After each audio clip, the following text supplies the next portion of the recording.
A gleaming black Maybach sat parked along the pristine curb outside a towering glass skyscraper in Gangnam, Seoul.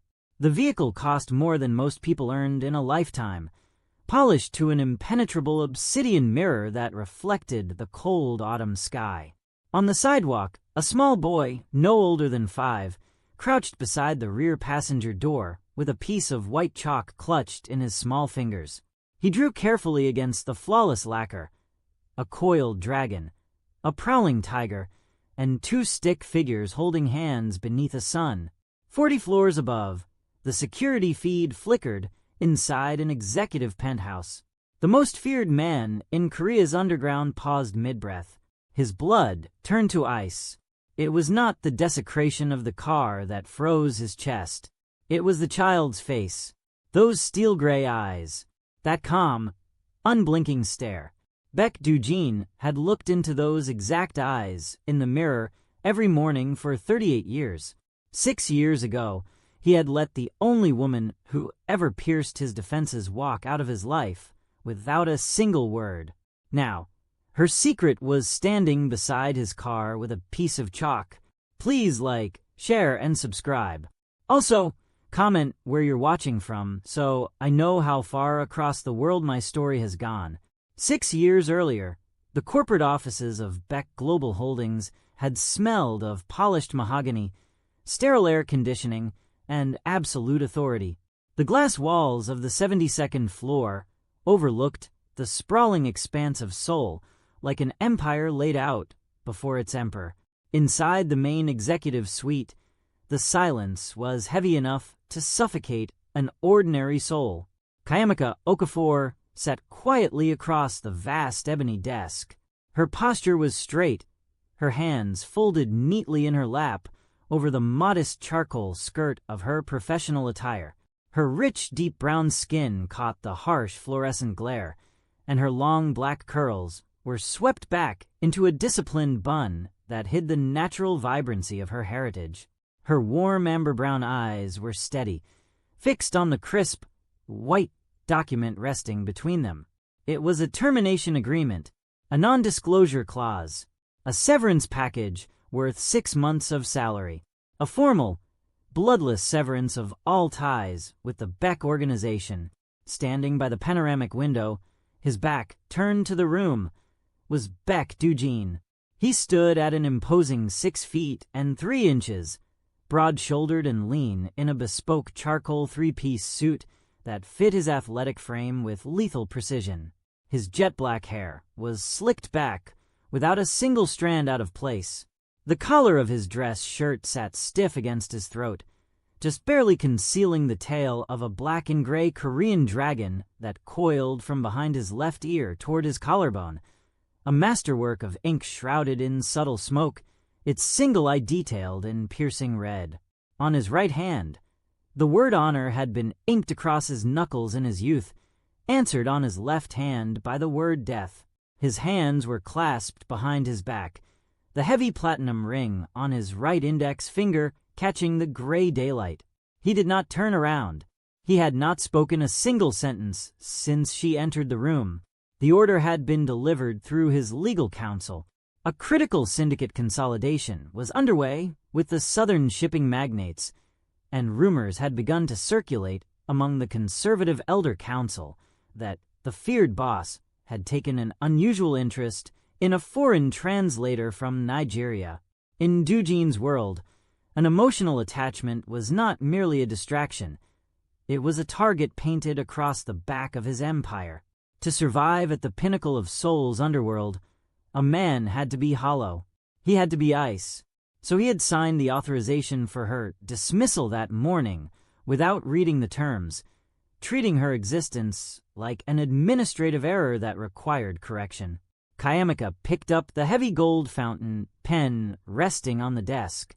Her hand did not shake. She had spent 2 years navigating the labyrinth of Baek Global, translating complex international contracts, whispering diplomatic nuances into the ears of ruthless executives, and in rare, private moments behind locked office doors, looking into Baek Doo-jin's silver-gray eyes and believing she saw a lonely man trapped beneath the armor of a monster. She had been mistaken. To him, she was simply another piece of collateral cleared from the board. She pressed the nib to the paper and signed her name in clear, flowing script, Kayamiko Okafor. The sound of the ink drying seemed to echo in the cavernous room.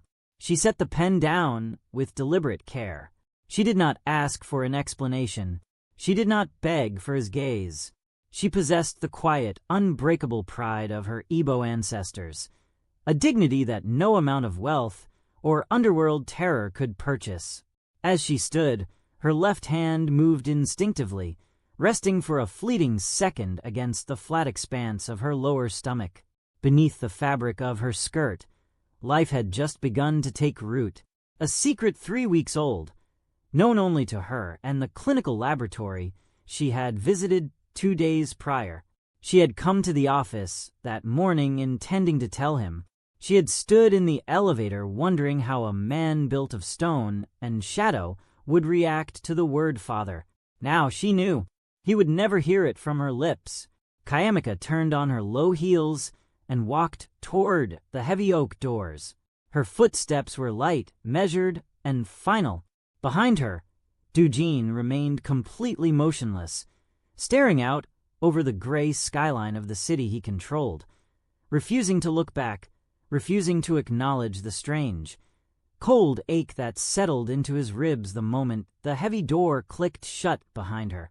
By nightfall, Kayamika had packed her 2 suitcases in her small Mapo-gu apartment. By midnight, she was sitting inside Incheon International Airport, listening to the rain hammer against the terminal glass.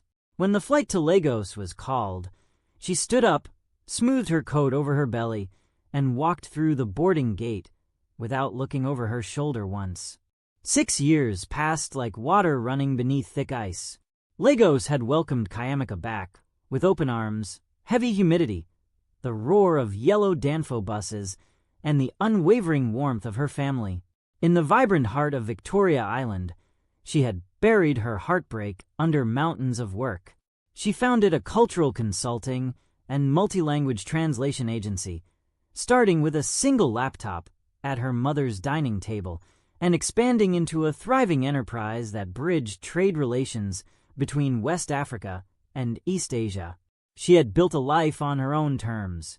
She had bought her own home, earned her own capital, and raised a boy whose existence was the sun around which her entire universe revolved.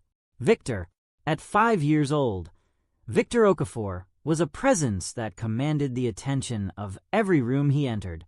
His skin was a smooth, warm brown that carried the golden undertones of his father's heritage merged with the rich depth of his mother's. His dark hair curled tightly at the crown, clipped neat and sharp around the sides. But it was his face that made strangers pause in the streets of Lagos and now in the avenues of Seoul.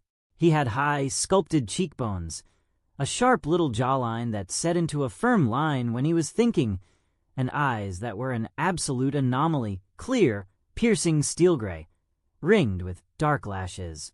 He did not laugh loudly like other children his age. He observed. He would sit for hours with a sketchbook and a set of chalks, watching the movements of people, tilting his head slightly to the left before speaking in clear, measured sentences.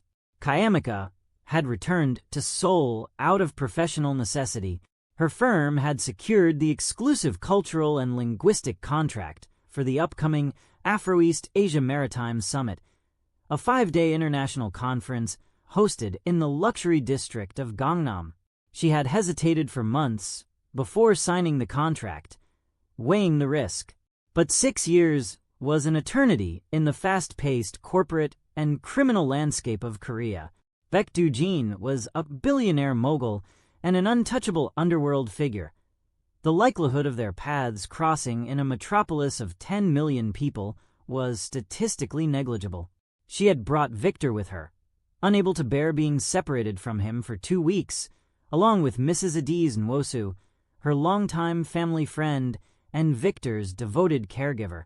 On a crisp Tuesday afternoon, The autumn sun cast long golden shadows across the concrete plaza outside the Grand Intercontinental Trade Center. Mrs. Nwosu, resplendent in an emerald and gold Ankara wrap dress that billowed softly in the cool breeze, stood near the edge of the pedestrian walkway. Her phone was pressed to her ear as she argued animatedly in rapid Igbo with her brother back in Enugu about a delayed shipment of palm oil. Emeka, I told you Tuesday, not Thursday. Look, let me call you back when the network is clear, Mrs. Nwosu muttered, turning her back to the plaza for a brief 30 seconds to adjust her head wrap against the sudden gust of wind. In those 30 seconds, Victor drifted.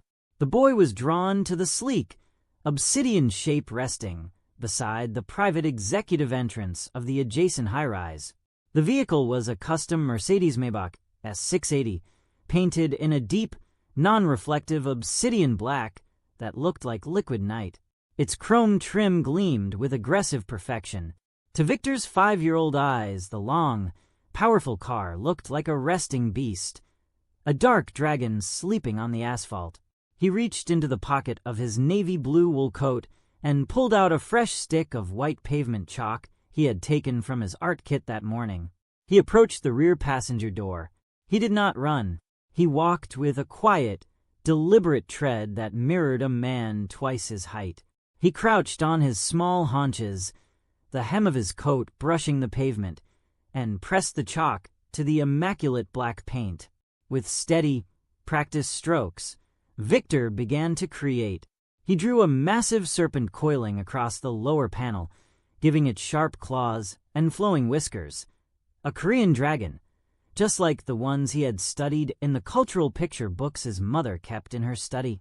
Beside it, he sketched the broad, muscular shoulders of a roaring tiger, and in the empty space between the two mythical predators, directly beneath the door handle, he drew 2 simple stick figures holding hands beneath a round, smiling sun. Inside the security command center of the Beck Tower, a red indicator light began to pulse silently. 40 floors up, in a private conference room wrapped in soundproof glass and Italian leather, the atmosphere was suffocatingly tense. Beck Dujin sat at the head of the long obsidian table. He was dressed in a tailored charcoal suit, his white shirt open at the throat just enough to reveal the sharp black ink of the dragon creeping up his neck. His steel-gray eyes were fixed on a stack of maritime logistics manifests.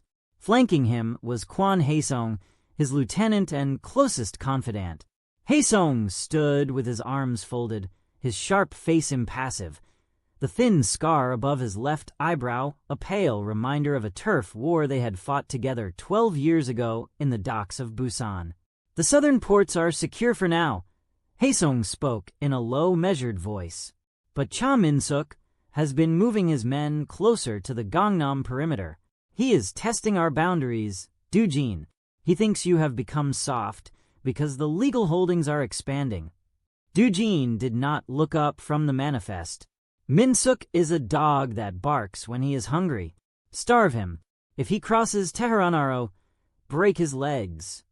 "Understood." A quiet chime sounded from the sleek tablet embedded in the desk near Dujin's right elbow. It was the priority perimeter alert, linked exclusively to the boss's personal vehicle. Dujin's brow furrowed in mild irritation. He tapped the glass screen. The high-definition 4K surveillance feed expanded across the central display monitor mounted on the mahogany wall. It showed the exterior of the tower, the private drop-off lane, and the rear quarter of his Maybach. "Some street vandal?" Haesung muttered, stepping closer to the screen, his hand instinctively resting near the holster concealed beneath his suit jacket. The security detail outside should have cleared the sidewalk. Dujin stared at the screen.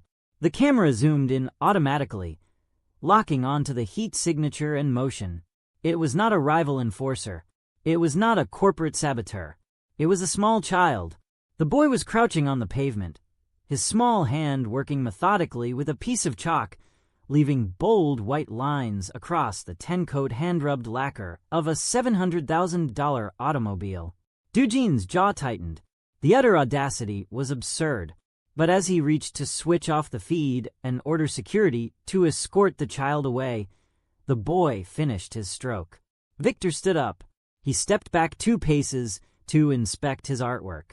He tilted his head slightly to the left, crossing his small arms over his chest, his expression settling into a calm, critical evaluation. Then, the boy looked directly up toward the high-mounted security camera. The 4K lens captured every detail of his face in brilliant, unforgiving clarity. The deep, warm brown skin, the sharp, noble cut of his jawline, and the eyes, steel gray, luminous, cold and piercing as a winter storm, identical in shape, shade, and intensity to the eyes of the man sitting 40 floors above him. The glass of single malt whiskey resting in Beck Doojin's hand slipped from his fingers. It hit the hardwood floor with a sharp, heavy crack, amber liquid and shattered crystal spraying across the polished surface. Haesung froze, his eyes darting from the floor to his boss. In 15 years of serving Beck Doojin through gunfights, syndicate betrayals, corporate takeovers, and knife wounds that should have been fatal, Haesung had never seen the man drop a glass. He had never seen his hand tremble. "Doojin," Haesung whispered, the informality slipping out in sheer shock. Doojin did not answer. He couldn't. His lungs had seized, his diaphragm locking against his ribs as if he had taken a hollow-point bullet directly to the center of his chest. The air left the room. The hum of the air conditioning, the low murmur of traffic 40 stories below, the sound of Haesung's voice. Everything dissolved into a deafening, high-pitched roar in his ears. He knew that face. He knew that bone structure. And he knew the only woman on earth who could have carried it. Doojin stood up so violently that his heavy leather chair slammed back against the wall. He did not grab his coat. He did not issue an order.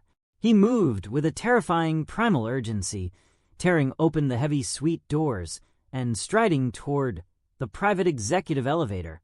"Doojin, what is happening?" Haesung called out, sprinting to keep pace with the towering boss whose long, rapid strides were eating up the hallway. "Hold the elevator." Doojin's voice was barely a growl, rough and ragged, stripped of all its legendary aristocratic calm. The elevator descent took 42 seconds. To Beck Doojin, it felt like an eternity spent drowning in his own blood. Memories he had systematically buried beneath 6 years of ruthless conquest tore through his mind like jagged glass. Her laughter in the small hours of the morning, the scent of vanilla and warm cocoa butter on her skin, the way her amber eyes had looked at him when she realized he was nothing more than a coward in a tailored suit, the single second her hand had rested on her stomach before she walked out of his office forever. The elevator chime sounded with a soft ping on the ground floor. The doors slid open. The private security guard stationed in the marble lobby snapped to attention, bowing low, but Doojin blew past them like a hurricane of black wool and suppressed violence. The glass doors parted automatically, and the crisp autumn air hit his face. Out on the sidewalk, Victor was still admiring his drawing. The boy had added a small flower near the stick figure's feet. He was blowing the white chalk dust from his fingers when the heavy sound of leather shoes striking concrete made him turn around. Beck Doojin stopped 5 feet away. The towering Mafia boss, a man whose very name caused seasoned underworld captains to lower their voices in dark rooms, looked down at the tiny boy. His chest was heaving with rapid, shallow breaths. His hands, usually so still they seemed carved from marble, hung at his sides, the knuckles pale. Victor did not flinch. He did not run. He did not cry. He simply tilted his head to the left, looking up the immense height of the man in the dark suit. The boy's steel-gray eyes locked onto the man's steel-gray eyes. It was an undeniable, terrifying mirror, Slowly, as if moving through deep water, Doojin sank to one knee on the hard concrete.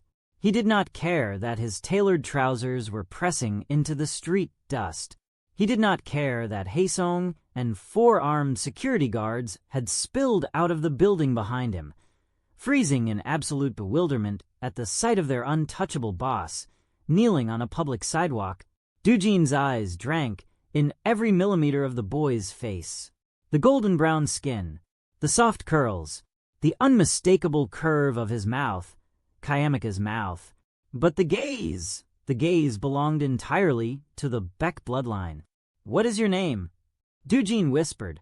The words scraped against his throat, fragile and broken.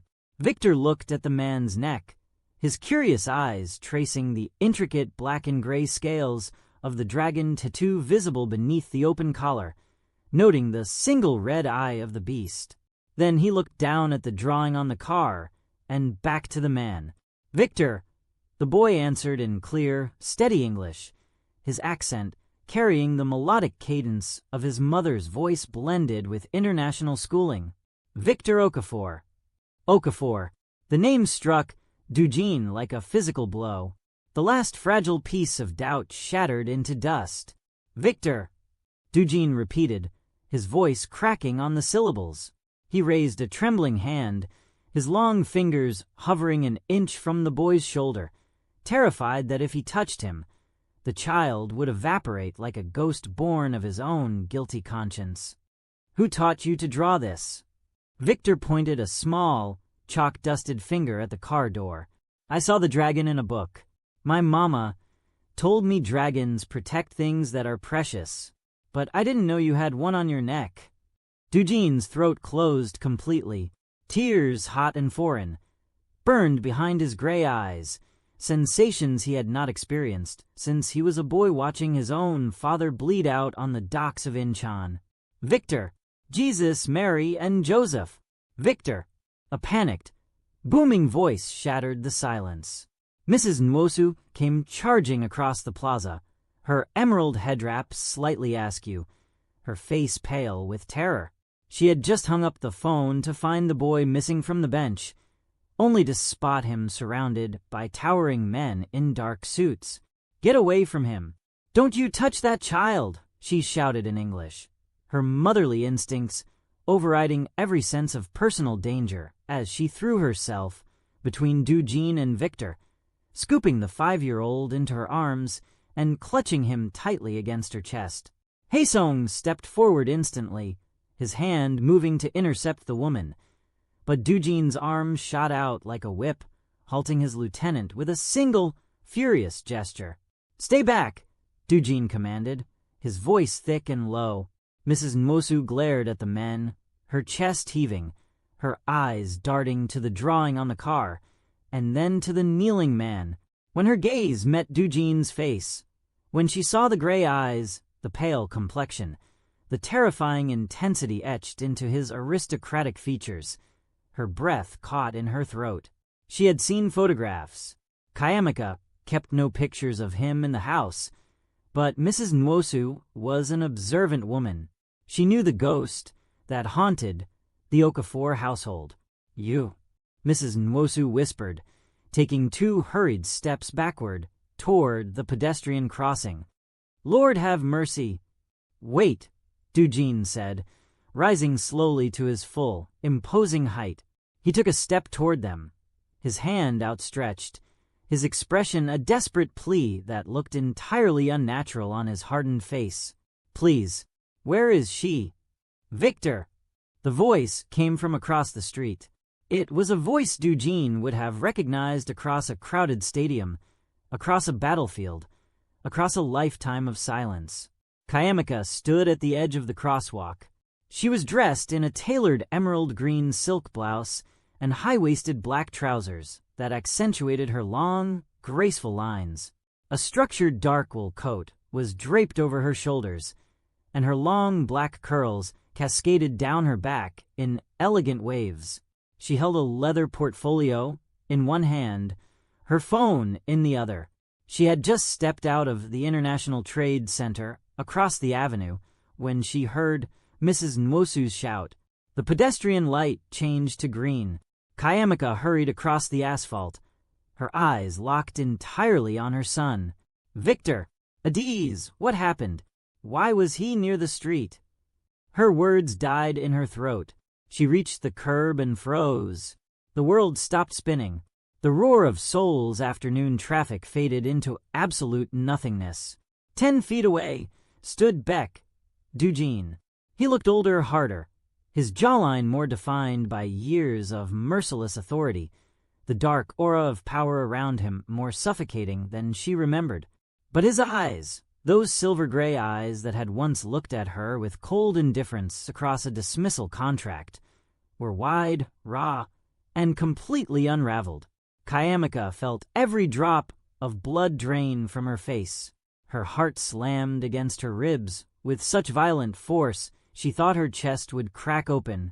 Her fingers tightened around the leather portfolio until her knuckles turned pale beneath her brown skin. 6 years. 6 years of silence. 6 years of building a fortress around her heart. 6 years of telling herself that he was a monster who belonged to a dark, distant past. And in a single second, the fortress crumbled into ash. Kayamika! Dujin breathed. The name left his lips like a prayer, broken and reverent. The sound of her name in his deep, gravelly voice sent a shudder through her entire body. But Kayamika was no longer the quiet, vulnerable translator who had accepted his cold dismissal in silence. She was a mother. She was a woman who had bled, struggled, and conquered her own survival. Her expression hardened into pure, impenetrable stone. Her warm amber eyes turned as sharp as polished obsidian. She stepped deliberately in front of Mrs. Nwosu, placing her own body between Baek Dujin and her child. "Adiz," Kayamika said, her voice completely steady, cold, and razor-sharp, speaking in English without breaking eye contact with the Mafia boss. "Take Victor to the car. Now, Mama." Victor peeked around his mother's leg, his small face curious. The man with the dragon. "Victor, go with Auntie Adiz. Now, sweetheart." Mrs. Nwosu did not wait for a second instruction. She gripped Victor tightly and turned, moving swiftly toward the line of black hotel sedans parked 50 yards down the avenue. Dujin made an instinctive move to follow, his body leaning forward as if tethered to the child by an invisible chain. "Victor, wait. Take one more step toward my son." Kayamika's voice cut through the air like a whip, "and I will have the Metropolitan Police and international press on this corner in 3 minutes." Dujin stopped. His tall frame went rigid. Haesung and the surrounding security guards looked at Kayamika in utter shock. No one spoke to Baek Dujin in that tone. No one threatened the chairman of Baek Global and the head of the Baek Syndicate and lived to see the sunrise. Haesung opened his mouth to intervene, but a single, lethal glare from Dujin silenced him instantly. "Leave us," Dujin ordered his men, never taking his eyes off Kayamika. "Boss," Haesung began, "clear the street. Now." The command was absolute. Haesung bowed his head and gestured to the guards. Within seconds, the security detail melted back into the shadows of the building's entrance, leaving the two of them standing alone on the cold Gangnam sidewalk, separated by 5 feet of concrete and 6 years of unforgivable silence. Dujin looked at her, really looked at her. She was magnificent. The nervous, modest girl who had once translated shipping manifests had transformed into a striking, formidable woman whose presence commanded respect. But beneath the emerald silk and the hardened gaze, he saw the phantom of the woman he had discarded, the only woman whose touch had ever quieted the demons in his mind. "He has my eyes," Dujin said. It was not a question. It was a statement of raw, undeniable reality that hung between them like an open wound. Kayamika did not flinch. "He has my last name. He has my life. He has nothing to do with you." "Kayamika, please!" Dujin took a slow, agonizing half-step forward.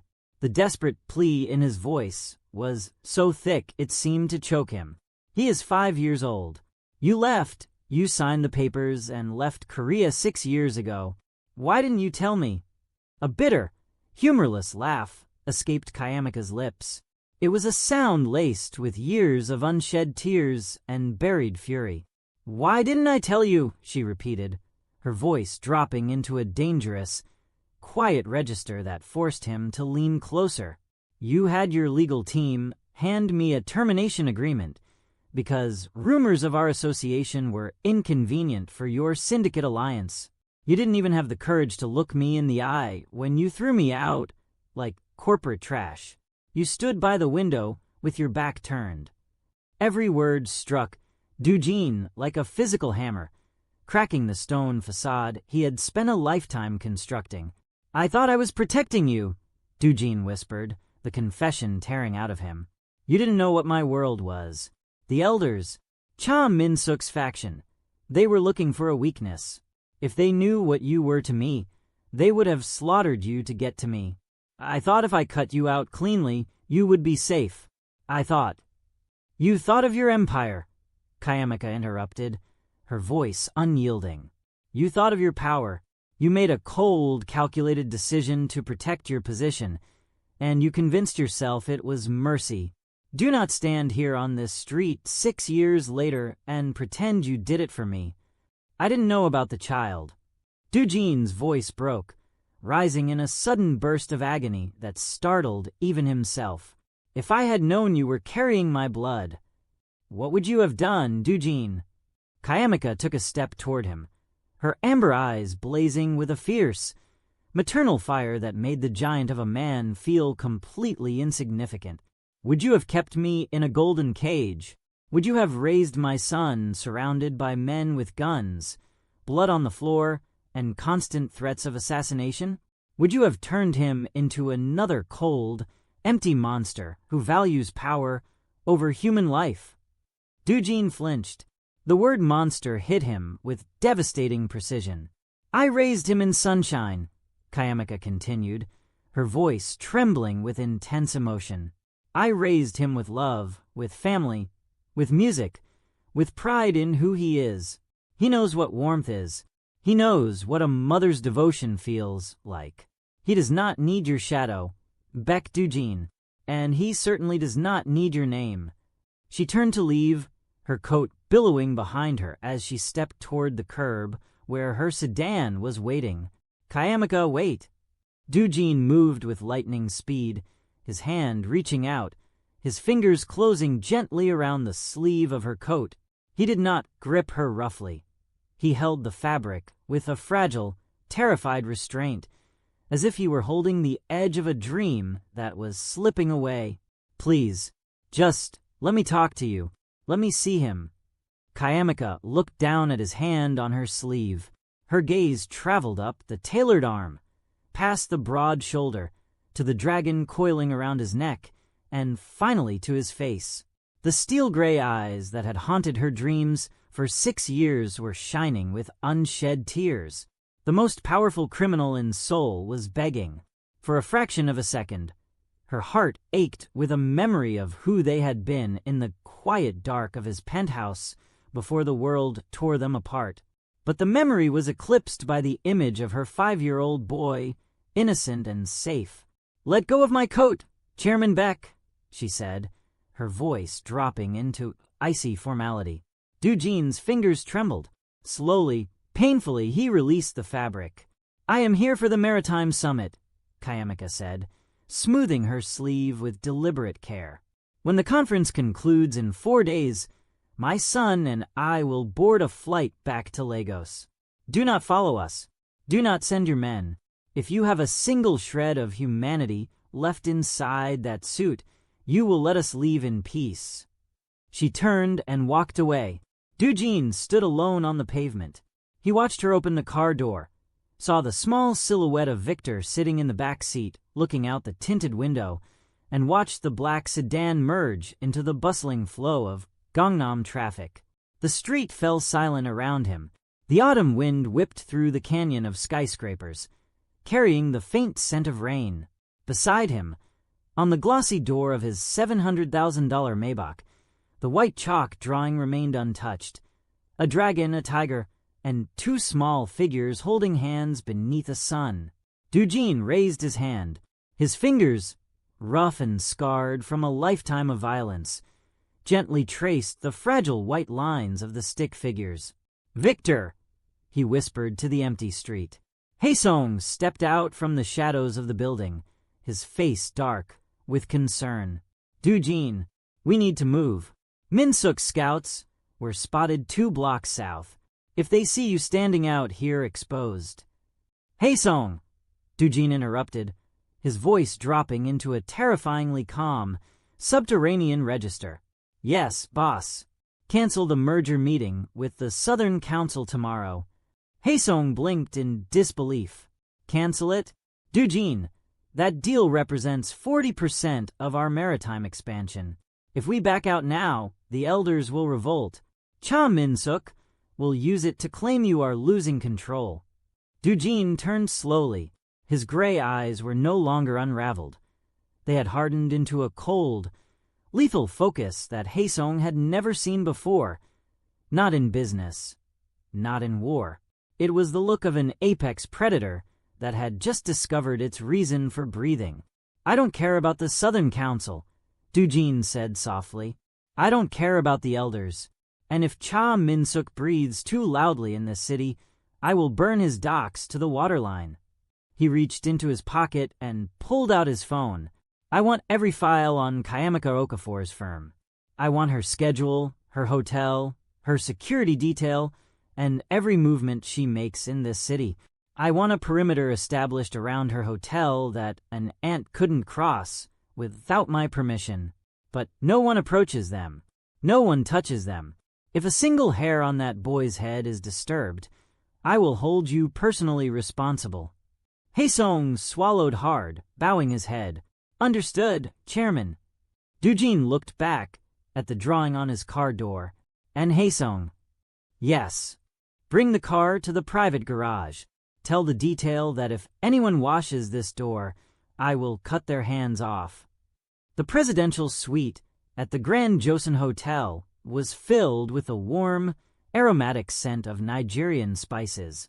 Mrs. Nwosu had commandeered the suite's luxury kitchenette, unpacking small containers of dried crayfish, ground pepper, and jollof seasonings she had brought in her luggage. A pot of rich, fragrant jollof rice was simmering on the induction stove, its steam filling the modern, minimalist room with the unmistakable comfort of home. Victor sat on the plush carpet in the living area, surrounded by a sea of colored markers and large sheets of drawing paper. He was humming a low, repetitive tune, entirely absorbed in his work. Kayamika stood by the floor-to-ceiling window, a porcelain cup of black tea cooling in her hands. She stared out at the sprawling neon grid of Seoul, her reflection faint against the night glass. The city was a glittering sea of light, beautiful and merciless. She couldn't stop shaking. The encounter on the street had shattered the carefully constructed peace she had spent 6 years cultivating. She had believed herself immune to him. She had believed that distance, time, and maternal duty had turned Doojin into a distant memory, a cautionary tale of a young woman's foolish heart. But seeing him kneel, seeing the absolute devastation in those cold gray eyes when he looked at Victor— "Kayamika!" Mrs. Nwosu's voice broke through her spiraling thoughts.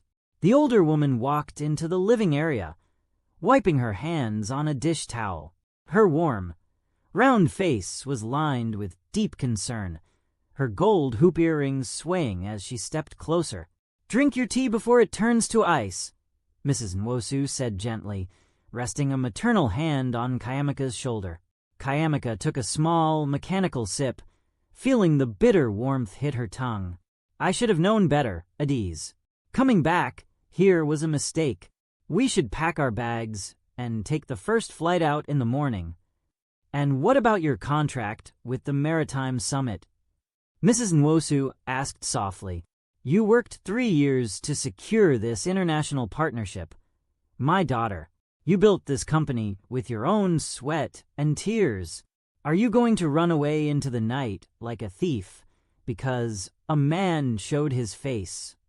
Kayamika looked over at Victor, who was carefully coloring a tiger's stripes with an orange marker. He saw Victor's face at ease. You saw him. There is no denying whose son he is. Doojin is not just a businessman. He commands an army of ruthless men. In his world, people disappear. In his world, family is either leverage or a weapon. Did he look like a man holding a weapon to you? Mrs. Nwosu asked, her voice quiet but piercing. Kayamika paused, her jaw tightening. I am an old woman, Kayamika, Mrs. Nwosu continued, looking toward the window. I have seen wicked men in my life. I have seen men who treat children like property. But that man on the street today, when he fell to his knees on the dirty ground, he did not look like a king. He looked like a beggar who just realized he threw away his only treasure. He threw us away first, Kayamika whispered, her voice cracking with the old, stubborn pain that refused to die. He made his choice 6 years ago. Mama, Victor's small voice piped up from the floor. Kayamika instantly softened her expression, schooling her features into a warm smile as she set her teacup down and walked over to her son. She knelt beside him, brushing a stray curl from his forehead. Yes, my love. Are you hungry? Auntie Adiz made jollof. Victor held up his large drawing. Across the white paper, he had drawn 3 figures standing in front of a massive black car. On the left was Kayamika, drawn with long black curls and a bright green dress. In the middle was Victor himself, holding a box of chalk. And on the right was a tall man in a dark suit, with short black hair and a small, carefully drawn dragon curling up the side of his neck. Kayamika's breath caught in her throat. Mama, Victor said, his large gray eyes looking directly into hers with an unnerving, mature clarity. Who was the man with the dragon on his neck? Kayamika felt a heavy knot form in her chest. She had prepared for this conversation for years, rehearsing scripts in her head while rocking Victor to sleep in Lagos. She had told herself she would explain it when he was older, 10, 12, when he could understand the complexities of adult failure and cruel worlds. She had never anticipated that the man himself would appear on a Gangnam sidewalk. He is someone I used to work for a long time ago, Victor, she said softly, choosing every word with surgical care. He looked like me, Victor said plainly.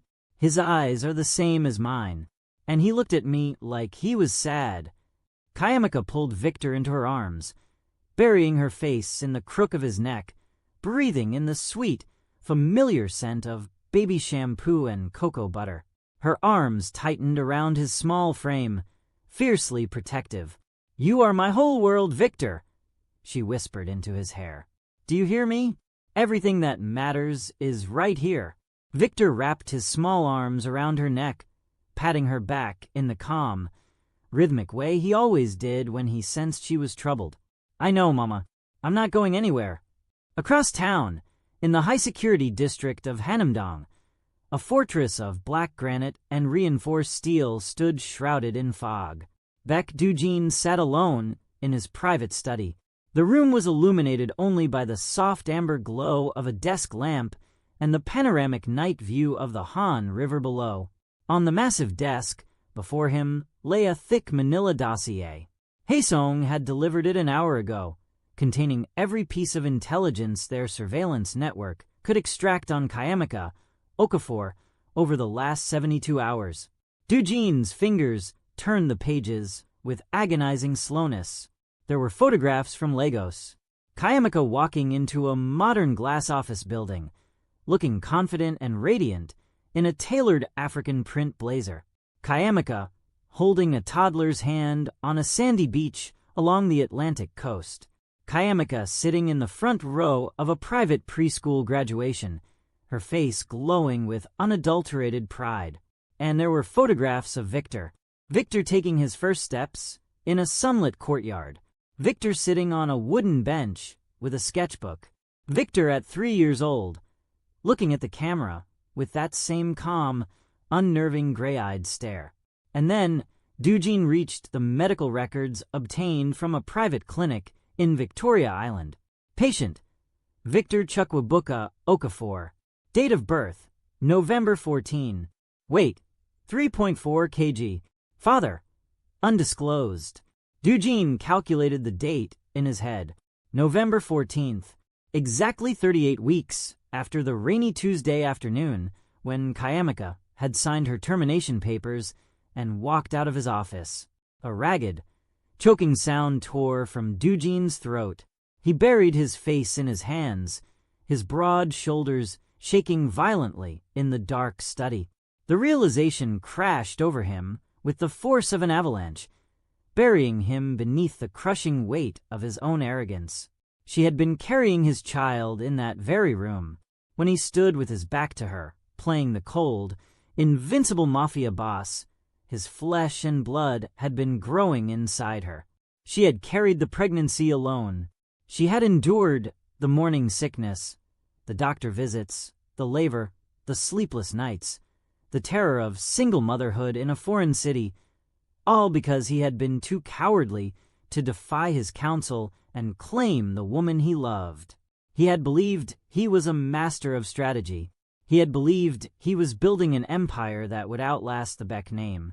In reality, he was an absolute fool who had traded his soul for a throne of cold ash. The study door clicked open. Haesung stepped inside, holding a secure satellite phone. His face was grim. Doojin. Doojin lowered his hands, slowly wiping the moisture from his face, his expression locking instantly back into the rigid, terrifying mask of the syndicate chairman. What is it? Cha Min-suk just called an emergency meeting of the southern captains at the Incheon docks, Haesung said, stepping toward the desk. Our wiretaps picked up chatter. Min-suk knows something happened outside the tower today. He doesn't have the full picture yet, but his informants reported that you knelt on the street in front of a foreign woman and a child. Doojin's eyes darkened into a shade of gray, so lethal it seemed to suck the light from the room. And Min-suk is mobilizing his scouts, Haesung said, his voice tense. He thinks the woman is an international asset you are using to launder maritime funds. But if he digs deeper, if he discovers the boy's bloodline... Haesung didn't need to finish the sentence. In the brutal calculus of the Korean underworld, the blood heir of a syndicate boss was the ultimate target. A child was leverage that could force a man to sign away his empire, his territory, and his life. Doojin rose slowly from behind the desk. The grief that had paralyzed him moments before vanished, burned away by a cold, volcanic fury. Double the perimeter around the Grand Joseon, Doojin commanded, his voice dropping into a lethal whisper. Place our top 8 marksmen on the adjacent rooftops. Put 4 plainclothes teams in the lobby and on her floor.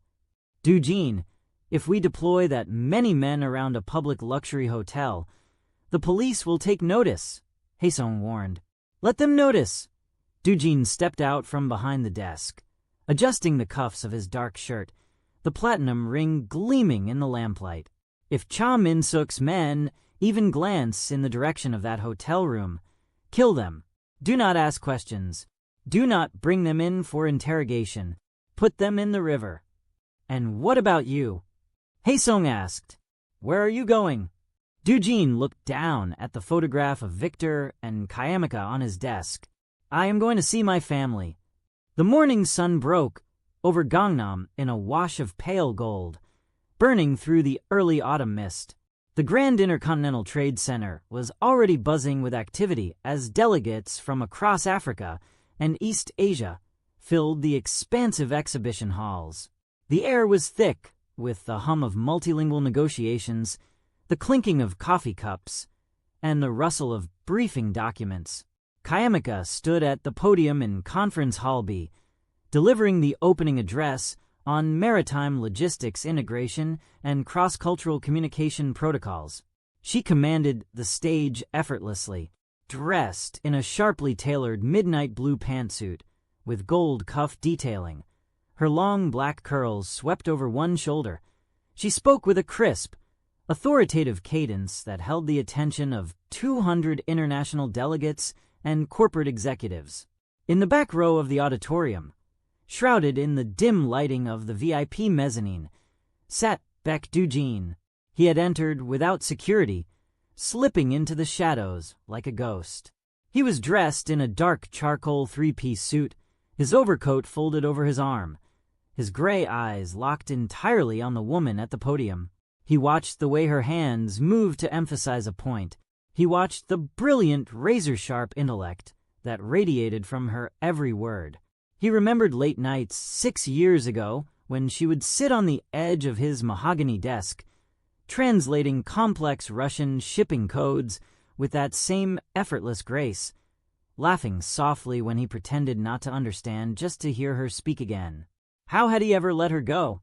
How had he convinced himself that a life of dark boardrooms, blood-stained ledgers, and solitary power was worth more than her voice in the morning? When the presentation concluded, the auditorium erupted in polite applause.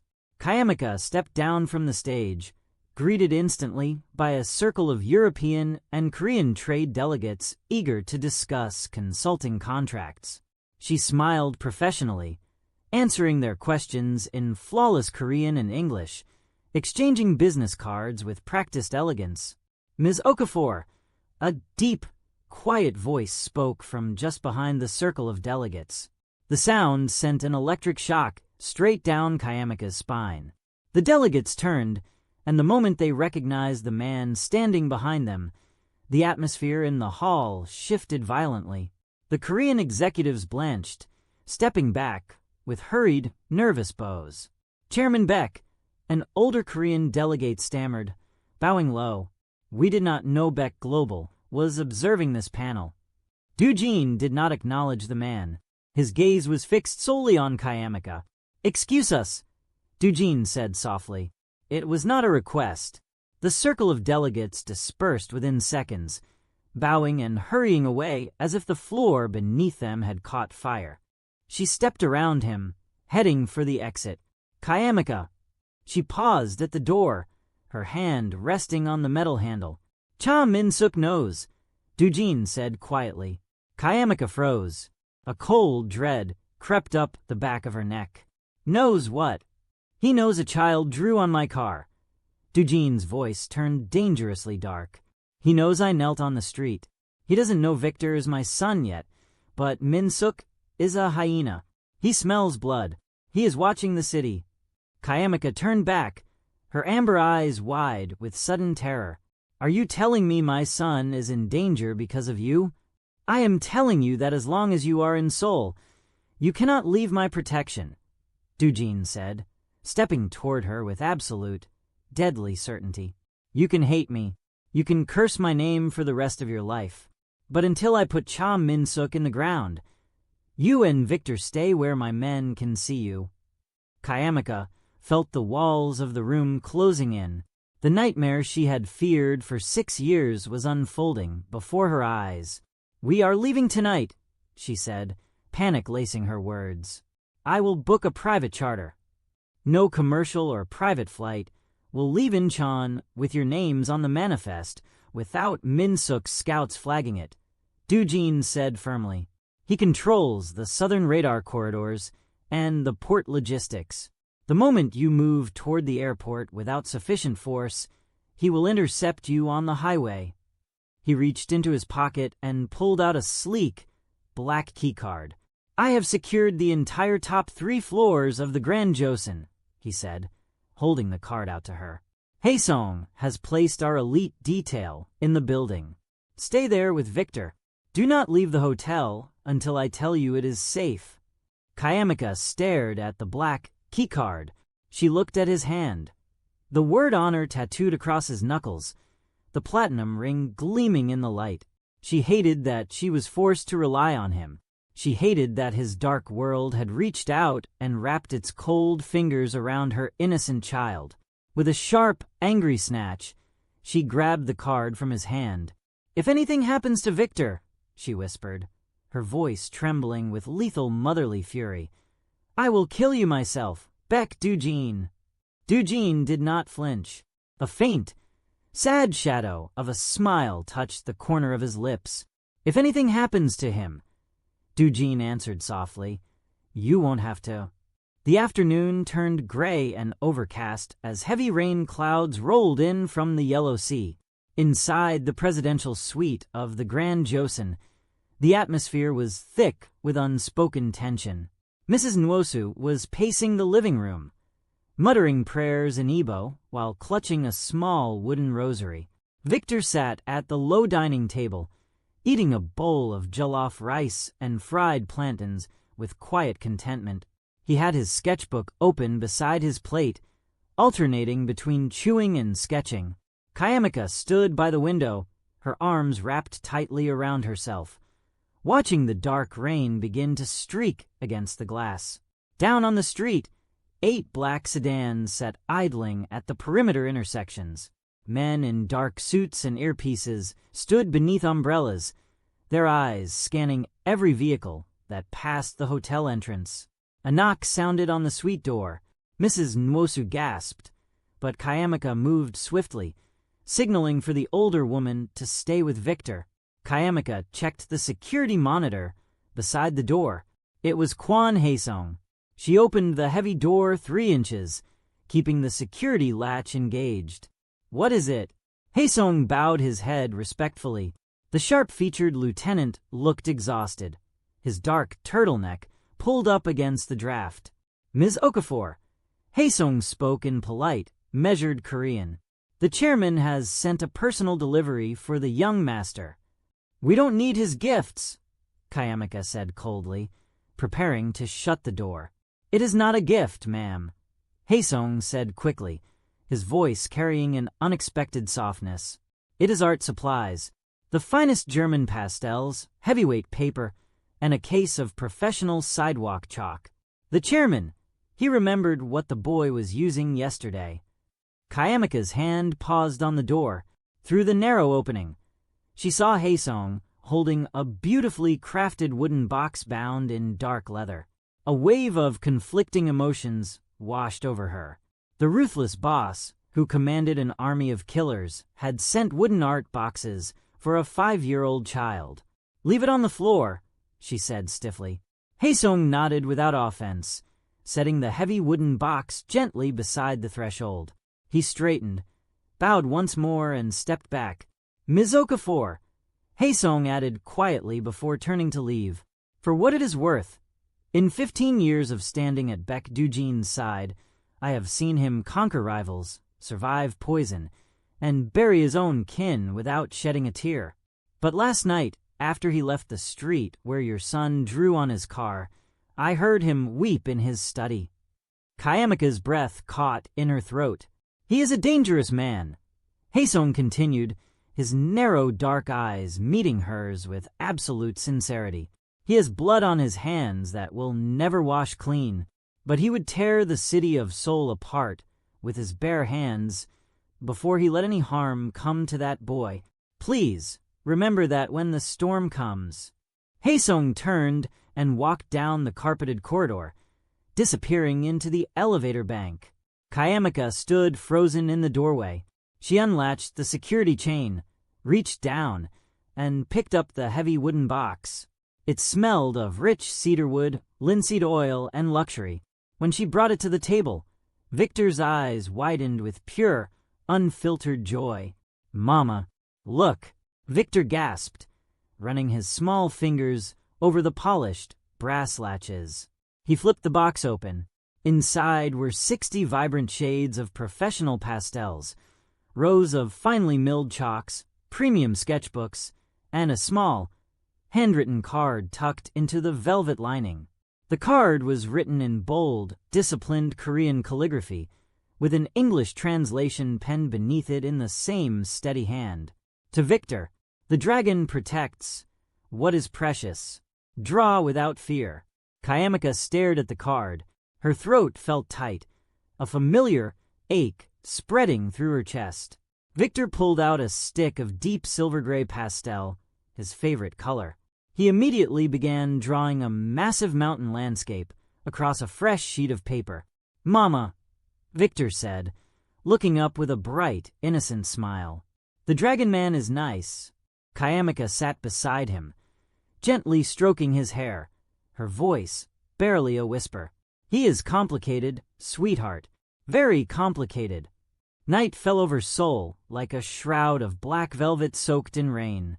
In the industrial port district of Incheon, 30 miles south of Gangnam, a rusted warehouse sat at the edge of the dark, churning water. Inside, the air smelled of diesel fuel, salt water, and cheap tobacco. Cha Min-suk sat on an overturned shipping crate, tossing a heavy brass lighter between his hands. He was 36 years old, stocky and muscular, his bleached blonde hair slicked to the side. A jagged scar ran from his left cheek down to his jawline, a souvenir from a machete fight he had barely survived 8 years ago. He wore a flashy, cream-colored designer suit that contrasted sharply with the grimy, blood-spattered concrete of the warehouse floor. Around him stood 30 heavily armed men, their leather jackets soaked from the torrential downpour outside. At Min-suk's feet lay a bruised, bloodied corporate security guard from Beck Global Holdings. Min-suk clicked the lighter open, the yellow flame illuminating his cruel, perpetual smirk. "Tell me again," Min-suk purred in Korean, his voice dripping with sadistic amusement. "Why did Beck Dujin deploy 60 elite soldiers to the Grand Joseon Hotel today? He canceled the Maritime Council meeting. He ignored 3 calls from the Elder Syndicate Board. What is in that hotel?" The guard spit blood onto the concrete, shaking his head. I don't know. It's just an international delegation." Min-suk sighed, snapping the lighter shut. He nodded to the heavy-set enforcer standing behind the guard. A sickening crunch echoed through the warehouse as a steel pipe struck bone. The guard screamed, collapsing completely against the wet floor. Wait. It's a woman, a foreign woman from the trade summit, and a boy." Min-suk's eyes widened with sudden, predatory curiosity. He leaned forward, resting his elbows on his knees. "A boy? What kind of boy?" "A child, 5 years old." The guard gasped through broken teeth. "The boy drew on Chairman Beck's Maybach outside the tower yesterday. We thought the chairman would execute him, but he didn't. He knelt on the street. He looked at the boy like he saw a ghost." Min-suk sat in silence for 5 long seconds. Then slowly a wide, terrifying grin spread across his scarred face. He threw his head back and laughed, a harsh, barking sound that echoed off the corrugated metal roof. "A ghost." Min-suk laughed, slapping his knee. "Not a ghost, you idiot. An heir." Min-suk stood up, smoothing the lapels of his cream suit. His dark eyes glittered with pure malice. For 10 years, Beck Dujin had been untouchable. He had no wife, no lovers, no siblings, no vulnerabilities. He lived like a monk in a fortress of glass and steel, striking down anyone who opposed him with cold, mathematical precision. Rivals had tried to bribe him, poison him, and shoot him, but Dujin had no pressure points. Until now. "The Ice King has a son," Min-suk whispered to himself, the words tasting like victory. "A little mixed-blood prince, hidden away in a luxury hotel." He turned to his chief lieutenant, a hulking man with tattoos covering his neck. "Get the heavy vans ready," Min-suk ordered, his voice dropping into a vicious, excited purr. "Take 40 men, bring the heavy suppressed rifles and the flashbangs. We are going to the Grand Joseon." "Boss," the lieutenant hesitated. "Dujin has his elite perimeter stationed around the entire block. If we attack the Grand Joseon, it will be an all-out war in the middle of Gangnam. The police." I don't care about the police. Min-suk snarled, grabbing the man by his collar. If we take that boy, Baek Do-jin will hand over the southern ports, the shipping manifests, and his own throat on a silver platter, just to hear the child breathe. We hit the hotel hard. We grab the boy and the woman, and we bring them to the docks. Move. Back at the Grand Joseon, the clock on the wall struck 11:45. The rain was coming down in violent, horizontal sheets, lashing against the glass of the presidential suite. Victor had fallen asleep on the large sectional sofa, his sketchbook tucked under his arm, his small hand still clutching the silver-gray pastel stick. Mrs. Nwosu was asleep in the adjacent bedroom, exhausted from the emotional strain of the day. Kayamika sat at the small dining table, reviewing translation documents on her laptop, but her mind was miles away. Suddenly, the lights in the suite flickered. Once, twice. Then, with a dull, low thud that vibrated through the floorboards, the entire suite plunged into pitch-black darkness. Kayamika froze, her heart leaping into her throat. The hum of the air conditioning died. The soft glow of the digital clock vanished. Outside the window, the corridor lights of the neighboring high-rises remained bright, but the Grand Joseon's upper floors were completely dark. The emergency power backup did not kick in. A power cut? In a 5-star hotel in Gangnam. Then she heard it. From the hallway outside the suite, the muffled, unmistakable sound of suppressed automatic gunfire. Thump thump thump thump followed by the heavy thud of bodies hitting the carpeted floor. Kayamika's blood turned to liquid ice. "Adiz!" she screamed in a frantic whisper, slamming her laptop shut and sprinting across the dark room to the sofa. "Adiz, wake up! Now!" She scooped Victor into her arms. The 5-year-old stirred, blinking sleepily in the darkness. "Mama? What's happening?" Victor, stay quiet. Hold on to Mama," she whispered frantically, pulling him tightly against her chest. Mrs. Nwosu stumbled out of the bedroom, disoriented, clutching her chest. "Kayamika, what is that noise?" Before Kayamika could answer, the heavy, reinforced oak doors of the presidential suite exploded inward with a deafening blast. A flashbang detonated in the entryway, blinding light and a concussive shockwave tearing through the living room. Mrs. Nwosu screamed, falling to her knees, clutching her ears as smoke and the acrid smell of burnt magnesium filled the air. 3 heavily armed men in tactical gear and black ski masks burst through the ruined doorway, suppressed submachine guns raised. "Grab the boy!" a harsh voice shouted in Korean. Kayamika scrambled backward behind the kitchen counter, shielding Victor with her entire body, her heart pounding with feral, maternal terror. She grabbed a heavy chef's knife from the wooden block on the counter, her hands shaking violently as she pointed the blade toward the doorway. "Don't you touch him!" she screamed in English, her voice cracking with fury and terror. "Get away from my son!" The lead gunman laughed, stepping forward, his gloved hand reaching out to grab Kayamika's hair. A single, thunderous gunshot tore through the smoky darkness. The lead gunman's head snapped back violently, blood spraying across the marble countertop as his body collapsed heavily to the floor. Standing in the shattered doorway, framed by the smoke and the flashing emergency strobes of the corridor, was Baek Do-jin. He looked like death incarnate. He wore no suit jacket.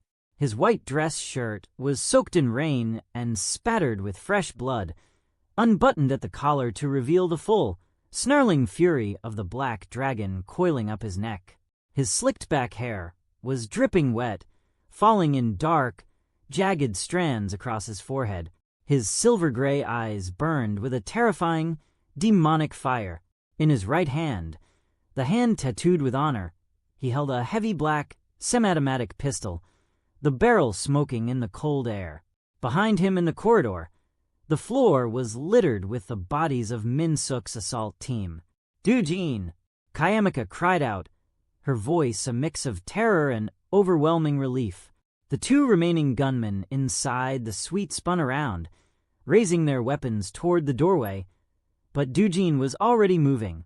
He moved with an unnatural, lethal speed born of 20 years of underworld warfare. He closed the distance in 2 strides, his left hand, tattooed with death, grabbing the barrel of the nearest gunman's rifle and forcing it toward the ceiling as a burst of suppressed rounds shredded the plaster. With a brutal, sickening snap, Dujin drove his elbow into the man's throat, crushing his windpipe, before spinning him around and using his body as a human shield as the third gunman fired. 3 rounds slammed into the dead enforcer's tactical vest. Dujin raised his pistol over the dead man's shoulder and fired twice. 2 hollow-point rounds struck the third gunman directly in the chest, dropping him instantly to the floor in a pool of expanding crimson. Silence crashed back over the ruined suite. The air was thick with the smell of gunpowder, burnt magnesium, and copper. Dujin let the dead body slide from his grip. He stood among the carnage, his chest heaving with deep, ragged breaths, his gun lowered. He turned slowly toward the kitchen counter. Kayamika was trembling violently, sitting on the floor with her back pressed against the cabinets, clutching Victor so tightly the boy was buried against her chest. The kitchen knife was still gripped in her white-knuckled fist. Victor peeked out from beneath his mother's arm. His large, steel-gray eyes took in the shattered room, the blood on the floor, and the towering man standing in the smoke with a smoking gun. The boy did not cry. He looked at Dujin's face, then at the blood on his white shirt, and finally at the dragon tattoo pulsing on his neck. Dujin dropped his gun. The heavy weapon clattered harmlessly against the marble floor. The feared Mafia boss took 2 trembling steps forward and fell to his knees in front of the kitchen counter, his hands hovering in the air. Covered in blood, he was terrified of transferring to them. "Are you hurt?" Dujin's voice was completely broken, a ragged sob tearing through his throat. "Kayamika, Victor, did they touch you? Did they hurt you?" Kayamika looked at the man kneeling in the blood and ruin. She saw the raw, agonizing terror in his eyes. Not terror for himself, not terror for his empire, but the absolute, soul-shattering terror of a father who had almost lost his child. The knife slipped from her trembling fingers, clattering against the floor. We're okay," Kayamika whispered, her voice choking on a sob as the adrenaline gave way to overwhelming shock. "Dujin, they tried to take him." "I know," Dujin breathed, his head bowing until his forehead almost touched the floor, his entire broad frame shaking with violent, uncontrollable tremors. "I know. I'm sorry. God forgive me. I'm so sorry." From the corridor, the rapid sound of tactical boots echoed as Haesung rushed into the suite, flanked by 6 surviving members of their elite detail, their weapons drawn. "Dujin!" Haesung shouted, assessing the room in a second. "Minsuk's second wave is breaching the lower lobby. They have heavy reinforcements and RPGs in the courtyard. The hotel is compromised. We have to evacuate now." Dujin lifted his head. The sorrow and vulnerability vanished instantly, replaced by a cold, apocalyptic fury that chilled the air in the room. He stood up, towering over the ruins of the suite. He reached out his hands, strong, steady, and unyielding, and looked down at Kayamika. "Trust me," he whispered, his silver eyes locking onto hers with a desperate, absolute vow. "Just for tonight, let me save our son." Kayamika looked at his outstretched hands. She looked at Victor, who was looking up at his father with calm, steady trust. She reached out and placed her hand in Dujin's. His long fingers closed around hers with an unbreakable grip, pulling her and Victor to their feet. "Haesung!" Dujin commanded, his voice cutting through the smoke like a blade. "Take the freight elevator to the underground vault. bring the armored convoy around. And Cha Min-suk, Haesung asked, reloading his sidearm.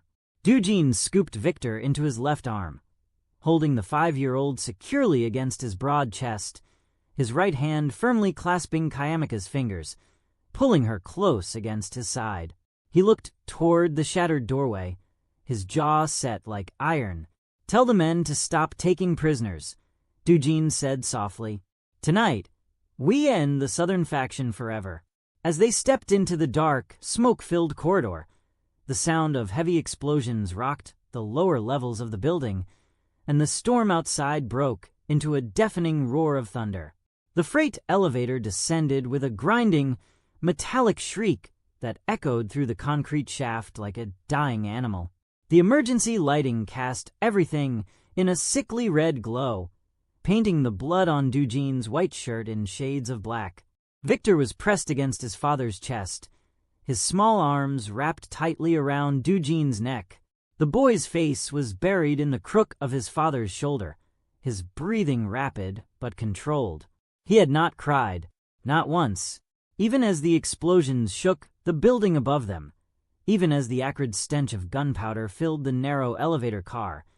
Victor remained eerily calm, his steel-gray eyes wide and watchful over Doojin's shoulder. Kayamika stood pressed against the opposite wall, her hand still locked in Doojin's grip. Her knuckles were white, her amber eyes darting between the descending floor numbers and the shattered remains of the sweet flashing through her memory. Her emerald blouse was torn at the sleeve, her long black curls wild and tangled around her face, but her expression was carved from granite.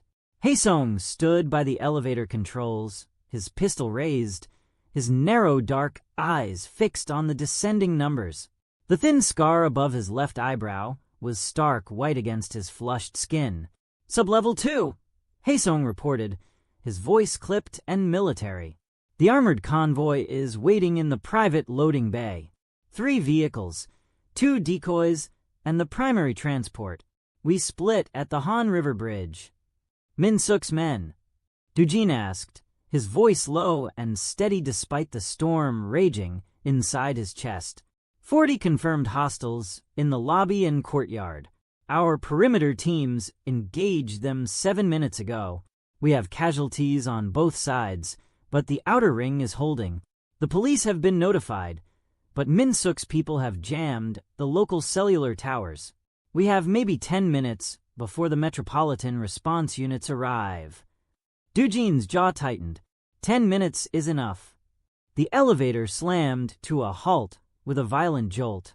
The metal doors ground open to reveal a cavernous underground parking structure, dimly lit by flickering fluorescent tubes. The air was cold, damp, and thick with the smell of diesel exhaust and wet concrete. 3 black armored SUVs sat idling in a tight formation near the loading ramp, their engines growling like caged predators. 6 of Doojin's elite guards stood in defensive positions around the vehicles, their weapons trained on every shadow. "Move," Doojin commanded. He carried Victor with one arm and guided Kayamika with the other, moving swiftly across the polished concrete toward the center vehicle. The reinforced door swung open, and Haesung ushered them inside. The interior of the armored SUV was a fortress on wheels, bulletproof glass, reinforced steel panels, and a secure communications array mounted on the dashboard. Kayamika slid into the leather back seat, immediately pulling Victor into her lap. The boy clung to her, his small fingers gripping the fabric of her torn blouse.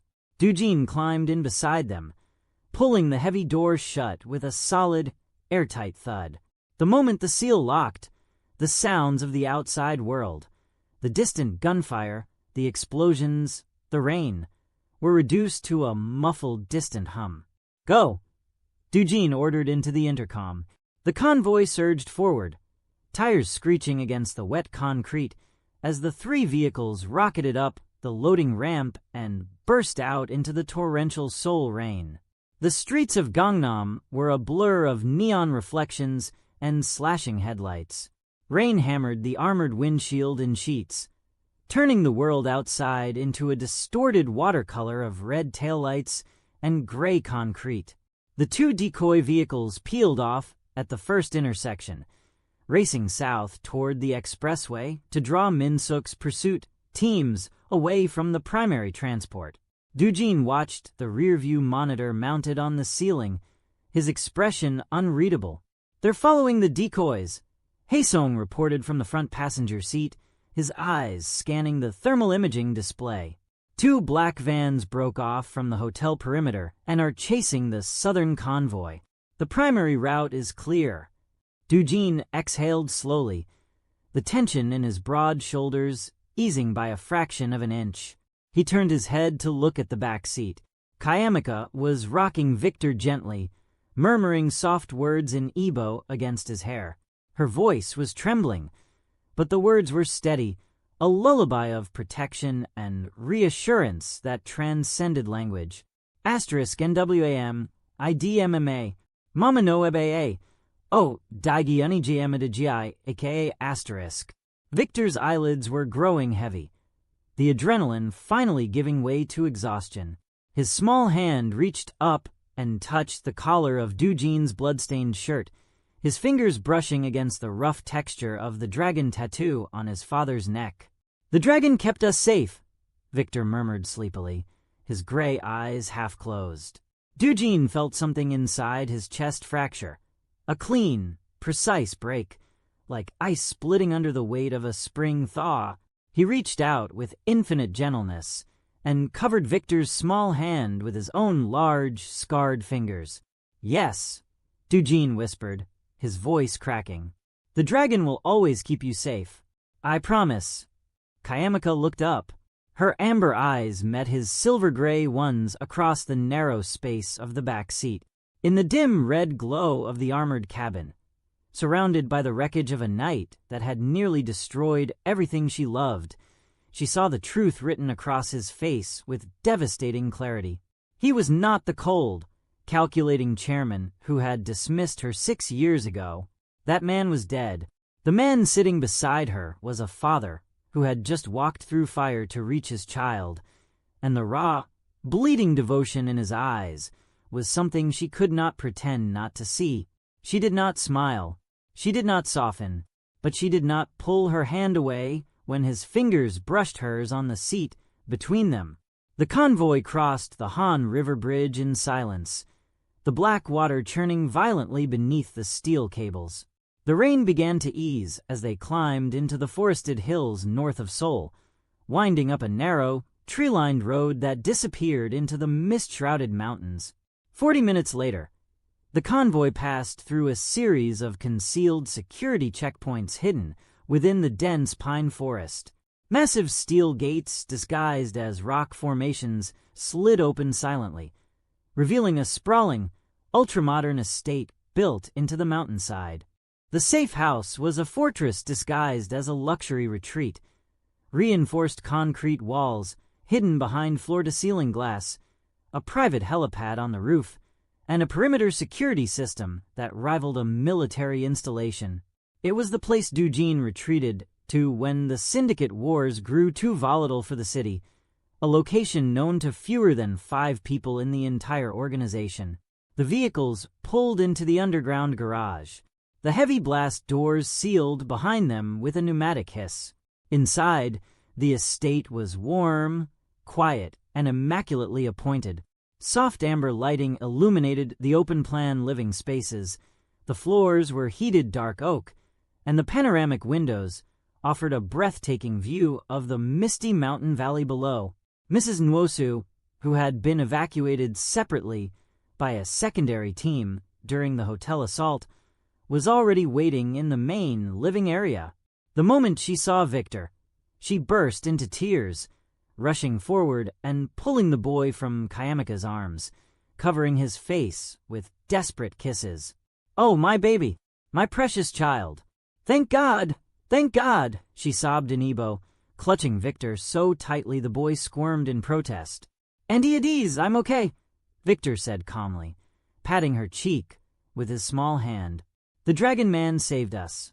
Mrs. Nwosu looked up at Doojin, her tear-streaked face a complex tapestry of gratitude, fear, and deep suspicion. She bowed her head slightly, an acknowledgement that cost her considerable pride. "Thank you," she whispered. Doojin nodded once, his expression grave. "You are safe here. No one knows this location. My men will maintain a full perimeter through the night." He turned to Haesung. "Status report on Minsuk." Haesung's face darkened. The decoy convoy was ambushed on the Gangnam Expressway. 2 of our men were killed. Minsuk's forces realized the primary target was not in the decoys approximately 12 minutes ago. They are regrouping, but they have lost our trail. For now. For now is not enough, Doojin said coldly. I want Minsuk's supply lines severed by dawn. Cut off his weapons shipments from Busan. Freeze his offshore accounts through the shell companies in Macau. I want him bleeding from every artery before the sun rises. Understood. Haesung hesitated. Doojin, the Elder Council has been calling. They are furious about the cancelled maritime deal. They are threatening to withdraw their support if you do not address the council by tomorrow evening. Doojin's eyes hardened into chips of frozen steel. Let them threaten. If the elders want to challenge me, they can join Minsuk in the river. Haesung bowed and withdrew to the communications room, leaving the main living area in heavy silence. Kayamika stood near the panoramic window, her arms wrapped around herself, staring out at the dark, rain-swept mountains. The adrenaline had finally drained from her body, leaving behind a hollow, trembling exhaustion that made her knees weak. She had almost lost Victor tonight. The thought was a physical agony, a knife twisting in her chest with every breath. She had spent 6 years building a safe, peaceful life for her son in Lagos, far from the blood and violence of Doojin's world. And in a single night, that world had reached across the ocean and tried to tear her child from her arms. Kayamika. Doojin's voice was soft, barely audible above the sound of the rain against the glass. She did not turn around. Don't. Please. I said don't. Her voice cracked, sharp and brittle. I cannot do this right now, Doojin. I cannot stand here and have a conversation with you while my son is sleeping in the next room with blood on his clothes. I cannot look at you and pretend that your world did not just try to kill my child. Doojin stood perfectly still behind her, his hands hanging at his sides, the knuckle tattoos, honor and death, stark against his pale skin in the dim light. You are right, he said quietly. My world did this. My choices, my enemies, my failures. Every drop of blood that was spilled tonight is on my hands. I will carry that guilt for the rest of my life. He took a slow step closer, stopping a careful 3 feet behind her, respecting the invisible boundary she had drawn. But I need you to understand something, he continued, his voice dropping into a raw, vulnerable register that stripped away every layer of the feared syndicate boss. When I saw those men breach your suite, when I heard Victor's voice through the smoke, something inside me died, Kayamika. The empire, the power, the syndicate, the legacy my father built with his blood, all of it turned to ash in my mouth. The only thing that mattered was getting to you and getting to him. Kayamika closed her eyes. A single tear slipped down her cheek, catching the amber light, before disappearing into the collar of her torn blouse. You should have been there 6 years ago, she whispered. You should have been there when he took his first steps, when he said his first word, when he had a fever at 2 in the morning, and I held him against my chest for 12 hours straight, terrified and alone, with no one to call. Doojin's breath hitched. He closed his eyes, the image of Kayamika alone in a Lagos apartment, rocking a feverish infant through the night, burning into his mind like a brand. I know, he breathed, and I will spend every remaining day of my life trying to earn the right to be there now. The silence that followed was heavy, fragile, and loaded with 6 years of unspoken grief. Kayamika finally turned to face him, Her amber eyes were red-rimmed but fierce, her expression a battlefield of conflicting emotions: anger, pain, longing, and a cautious, terrified flicker of hope she was not ready to name. Victor needs stability, Doojin. He needs peace. He needs a life where men with guns do not kick down his bedroom door in the middle of the night. I will give him that, Doojin vowed, his voice absolute. I will burn every bridge, destroy every enemy, and dismantle every threat in this city before I let another armed man within a mile of my son. You have my word. Kayamika studied his face for a long, searching moment. She looked at the blood drying on his shirt, the exhaustion carved into the sharp lines of his jaw, the desperate sincerity burning in his silver-gray eyes. Your word is not enough, she said softly. Not anymore. You broke your word to me once before. You told me you would protect me, and then you signed my termination without looking at my face. Doojin flinched as if she had struck him. Then let me prove it, he said, his voice breaking. Let me show you, not with words, with actions. Give me the chance to be the father Victor deserves and the man you deserved 6 years ago. If I fail, I will walk away and never come near you again. But please, do not close the door on me before I have even tried. Kayamika looked at him for a long time. The rain whispered against the glass. Somewhere in the next room, Victor murmured softly in his sleep, a small, peaceful sound that echoed through the quiet house. One chance, she whispered finally. That is all you get, Baek Doojin. One chance. And if you break it, there will be no coming back. Doojin nodded slowly, his eyes shining with a gratitude so profound it transformed his entire face. One chance. That is all I ask. He stepped back, giving her space, his movements careful and restrained. There is a guest suite on the second floor. Fresh clothes, a full kitchen, everything you need. Mrs. Nwosu has already been settled in the adjacent room. Rest, Kayamika. I will keep watch. Kayamika walked past him toward the staircase. As she reached the first step, she paused without turning around. Doojin. Yes. Thank you. For tonight. The words were quiet, reluctant, and devastating in their sincerity. Doojin stood alone in the vast living room long after her footsteps faded up the stairs. He looked down at his hands, the blood, the scars, the ink that spelled out a life of violence and control. For the first time in his 38 years, the word honor on his right hand felt like a question rather than a declaration.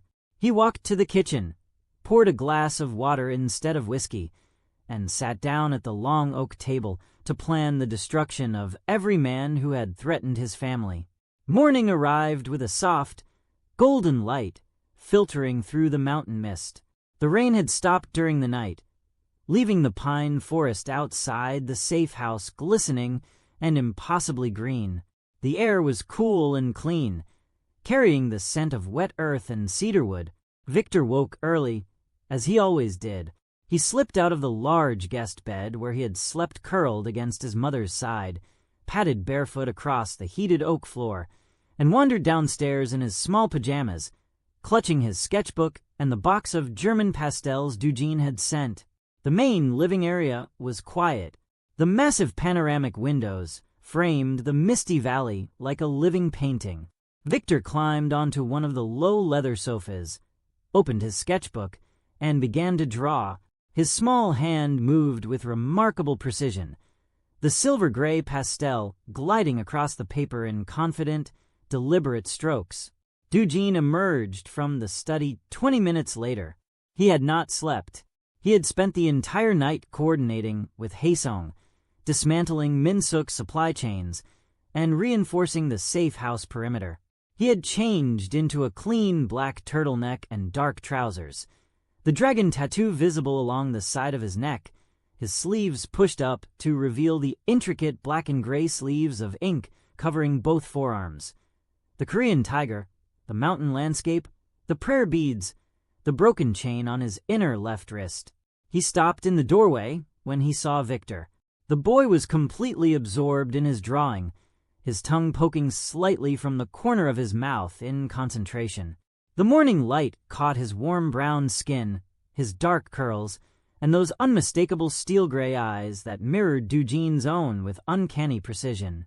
Doojin's chest tightened, with an emotion so powerful it bordered on physical pain. He stood frozen in the doorway, afraid that any movement would shatter the moment, afraid that the boy would look up and see a stranger instead of a father. Victor looked up. His gray eyes met Doojin's gray eyes across the sunlit room. The boy tilted his head slightly to the left, that same habitual gesture that Doojin saw in the mirror every morning, and studied the tall man with calm, unflinching curiosity. "Good morning," Victor said politely, in the clear, measured tone that always made adults blink in surprise.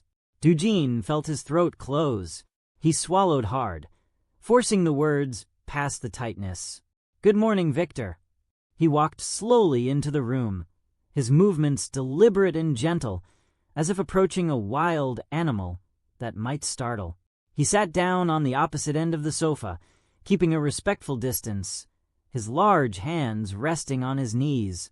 "What are you drawing?" Doojin asked softly. Victor turned the sketchbook around to show him. On the page was a detailed, surprisingly sophisticated drawing of a mountain landscape. In the foreground, a large Korean dragon and a roaring tiger stood side by side, their bodies forming a protective semicircle around three small figures. A tall man, a woman with long curly hair, and a small boy standing between them. Doojin stared at the drawing, his vision blurred. "That is very beautiful," he managed to say, his voice rough with suppressed emotion. "You are an extraordinary artist." Victor looked at him with those piercing gray eyes. "Mama says I get my drawing from my father. She says he had steady hands and liked to watch things carefully before he moved." Doojin's breath stopped. Kayamika had talked about him. She had told Victor about him, even after everything. "Your mother is very wise," Doojin whispered. Victor studied him for a moment longer, then held out the box of German pastels. "Do you want to draw with me?" The simplicity of the invitation shattered every remaining wall Doojin had built around his heart. The feared syndicate boss, the man who controlled half of Seoul's underworld with an iron fist, reached out with trembling fingers and accepted a stick of blue pastel from his 5-year-old son. "I would like that very much," Doojin said. For the next hour, they sat together on the leather sofa in the golden morning light, drawing in companionable silence. Victor showed Doojin how to blend the pastels with his fingers, patiently correcting the older man's technique with the serious authority of a tiny art professor. Doojin followed every instruction with absolute focus, his large, scarred hands moving carefully across the paper, his expression softer than anyone in his organization would have believed possible. Kayamika came downstairs at 8 o'clock.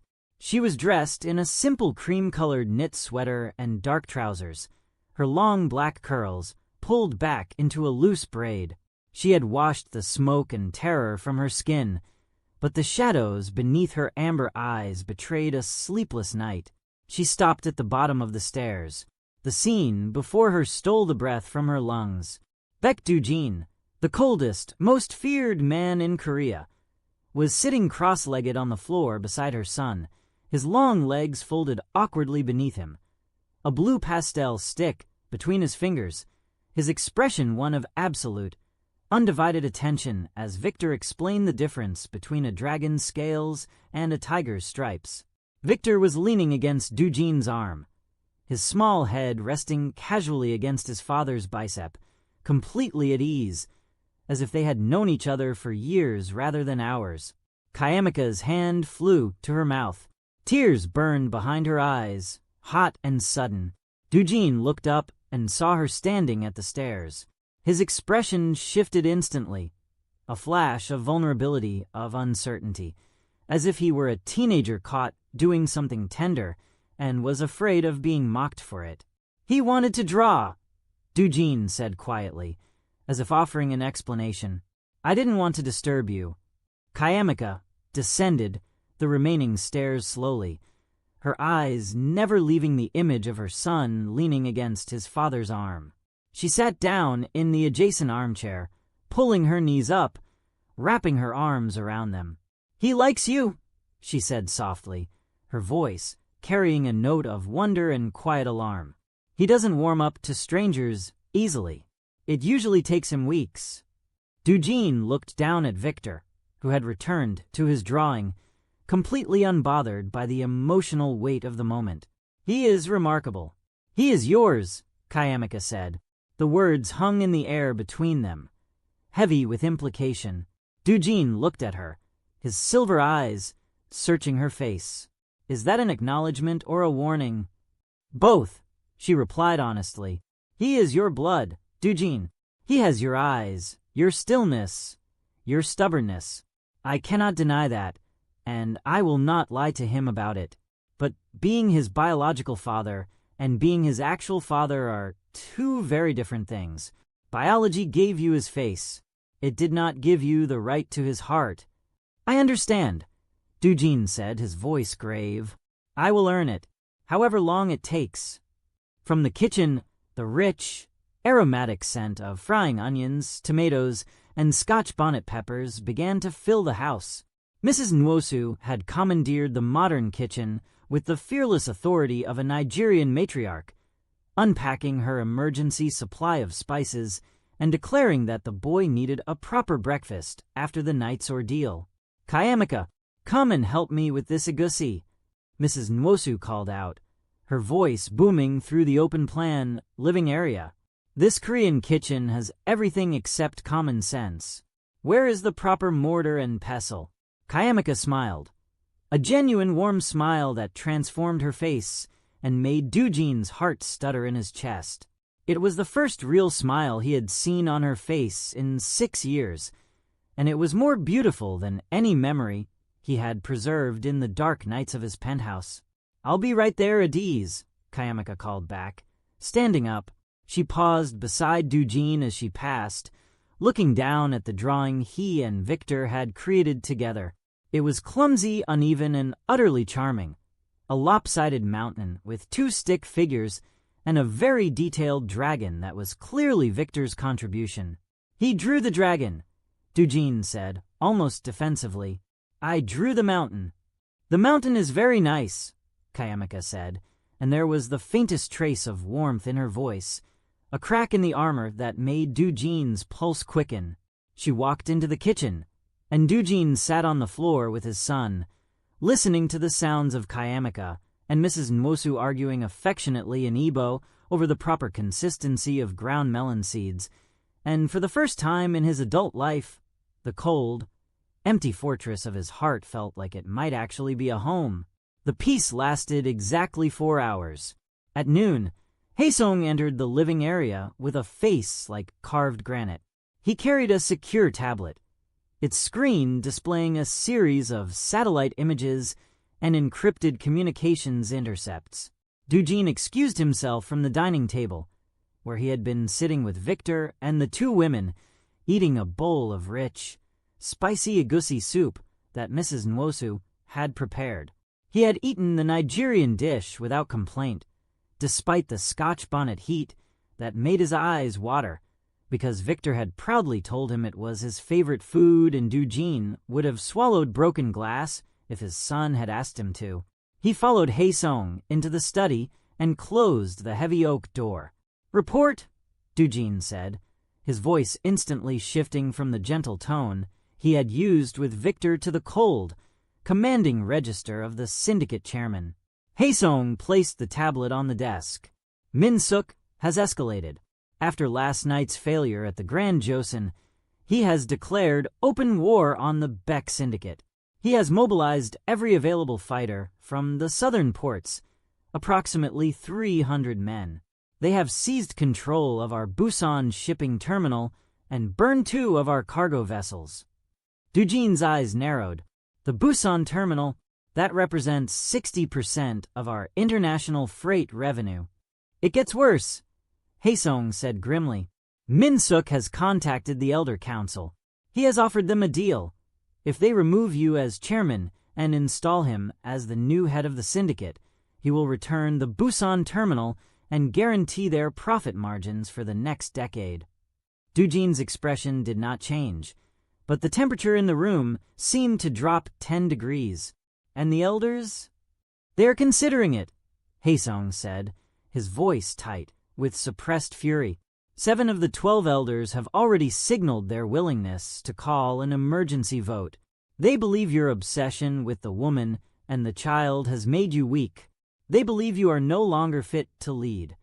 Dujin stood in silence for a long moment, his hands resting on the edge of the desk, his knuckles white. The platinum ring on his right index finger caught the light, the Beck family crest gleaming like a cold star. The Maritime Summit contract, Dujin said quietly. The one Kayamika's firm secured. How much is it worth to the Korean trade delegation? Haesung blinked, confused by the sudden shift in topic. The Afro-East Asia Maritime Summit? Approximately $2 billion in projected trade agreements over the next 5 years. Why? Because Min-suk's entire strategy depends on controlling the southern shipping lanes, Dujin said, his mind working with the cold, lethal precision that had made him the most dangerous man in Seoul. If I surrender the southern ports to the trade delegation as a public concession, handing them over to legitimate international oversight, Min-suk loses his territorial base. He loses the docks, the warehouses, and the smuggling routes. His army will have nowhere to operate. Haesung stared at him in disbelief. Dujin, you cannot be serious. The southern ports are the foundation of the Beck Syndicate. Your father built that empire with his blood. If you surrender them to international oversight, the elders will see it as capitulation.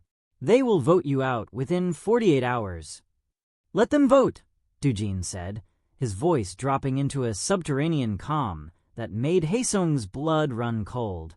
Let them vote while Min-suk's men are stranded on docks they no longer control, surrounded by international maritime police and Korean naval intelligence. I will trade the ports for my son's safety, and I will watch Min-suk's empire collapse under the weight of his own overreach. Haesung opened his mouth to argue, then closed it. He had served Beck Dujin for 15 years. He had seen the man make ruthless, calculated decisions that sacrificed millions of dollars and dozens of lives for strategic advantage. But he had never seen Dujin willingly surrender power. This was not strategy. This was sacrifice. Dujin, Haesung said quietly, his voice carrying a rare note of personal emotion. If you do this, you will lose the syndicate. You will lose the empire your family built over 3 generations. You will be a king without a kingdom. Dujin turned to face his lieutenant. His silver-gray eyes were clear, calm, and absolutely resolved. I was a king without a kingdom the day I let Kayamika walk out of my office, he said softly. Everything since then has been an elaborate distraction. The empire, the power, the fear. None of it filled the silence in that penthouse. None of it mattered. He walked to the window, looking out at the misty mountains where his son was sitting in the next room, drawing pictures of dragons and families. Victor is my legacy now, Dujin said. Not the ports, not the syndicate, not the name on the building. That boy is the only thing I have ever created that is worth protecting. And I will burn every throne I have ever sat on before I let Cha Min-suk lay a single finger on him. Haesung stood in silence for a long moment. Then slowly he bowed his head. I will make the calls, Haesung said. The international trade delegation will have the southern port contracts by this evening. And Dujin, yes, for what it is worth. I think your father would have understood. Dujin's jaw tightened, a flicker of old pain crossing his features. My father died for this empire, Haesung. I intend to live for something better. The evening brought a cold wind sweeping down from the mountains, rattling the glass panels of the safe house. Kayamika found Dujin standing alone on the rear terrace, staring out at the dark valley below. He had changed into a dark gray shirt, the sleeves rolled up, the full tapestry of his arm tattoos exposed to the cold air, the tiger, the mountains, the prayer beads, the broken chain. The dragon on his neck coiled upward into the darkness behind his ear. She stepped out onto the terrace, wrapping her arms around herself against the chill. The distance between them was carefully maintained, 3 feet of cold mountain air that felt like both a barrier and a bridge. "Haesong told me what you are planning," she said quietly. Dujin did not turn around. He should not have. He said you are surrendering the southern ports, your entire shipping empire, the foundation of your family's power. Kayamika's voice carried a note of disbelief. "Why would you do that?" "Because Minsuk's power is rooted in those ports," Dujin said, his voice flat and matter-of-fact. "When the international trade delegation takes control, his territorial base collapses. His men will scatter. The threat to Victor ends. But your syndicate will survive or it won't," Dujin interrupted, finally turning to face her. The moonlight caught the sharp angles of his face, the silver of his eyes, the hard line of his jaw. "I don't care anymore, Kayamika. I spent 38 years building an empire of fear, and it brought me nothing but an empty bed and a bottle of whiskey. You and Victor are the first real things that have happened to me in my entire life. I am not losing you again. Not to Minsuk, not to the elders, not to my own cowardice." Kayamika stared at him. The wind whipped her long black curls across her face, and she brushed them back with a trembling hand. "You are a complicated man, Baek Dujin," she whispered. "I am a man who made the worst mistake of his life 6 years ago and has been drowning in regret ever since," he replied, his voice raw and honest. "I am trying to be better. For him. For you. If you will let me." The silence between them stretched, filled with the sound of the wind and the distant rustle of pine trees. Kayamika took a single step closer, closing the distance between them by half. She looked up into his face, her amber eyes searching his with an intensity that made his breath catch. "Victor asked me tonight if you were his father," she said softly. Dujin's heart stopped. "What did you tell him?" "I told him the truth," Kayamika said. "I told him that you were a man who made mistakes, but who loved him very much. I told him that he has your eyes and your stubbornness and your habit of tilting his head when he is thinking." Dujin closed his eyes, a single tear escaping down his cheek, catching the moonlight like a drop of silver. "He said he wanted to draw a picture for you tomorrow," Kayamika continued, her voice softening in a way that made Dujin's chest ache. "He said he wants to draw the dragon on your neck because he thinks it is the coolest thing he has ever seen." Dujin opened his eyes. He looked at Kayamika with an expression of such profound, naked gratitude that it stripped away every remaining defense between them.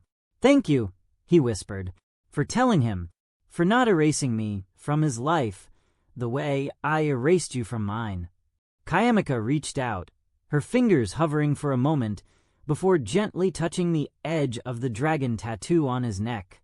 Her touch was feather-light, warm against his cold skin, and it sent a shudder through his entire body. "I could never erase you, Dujin," she admitted, her voice barely audible above the wind.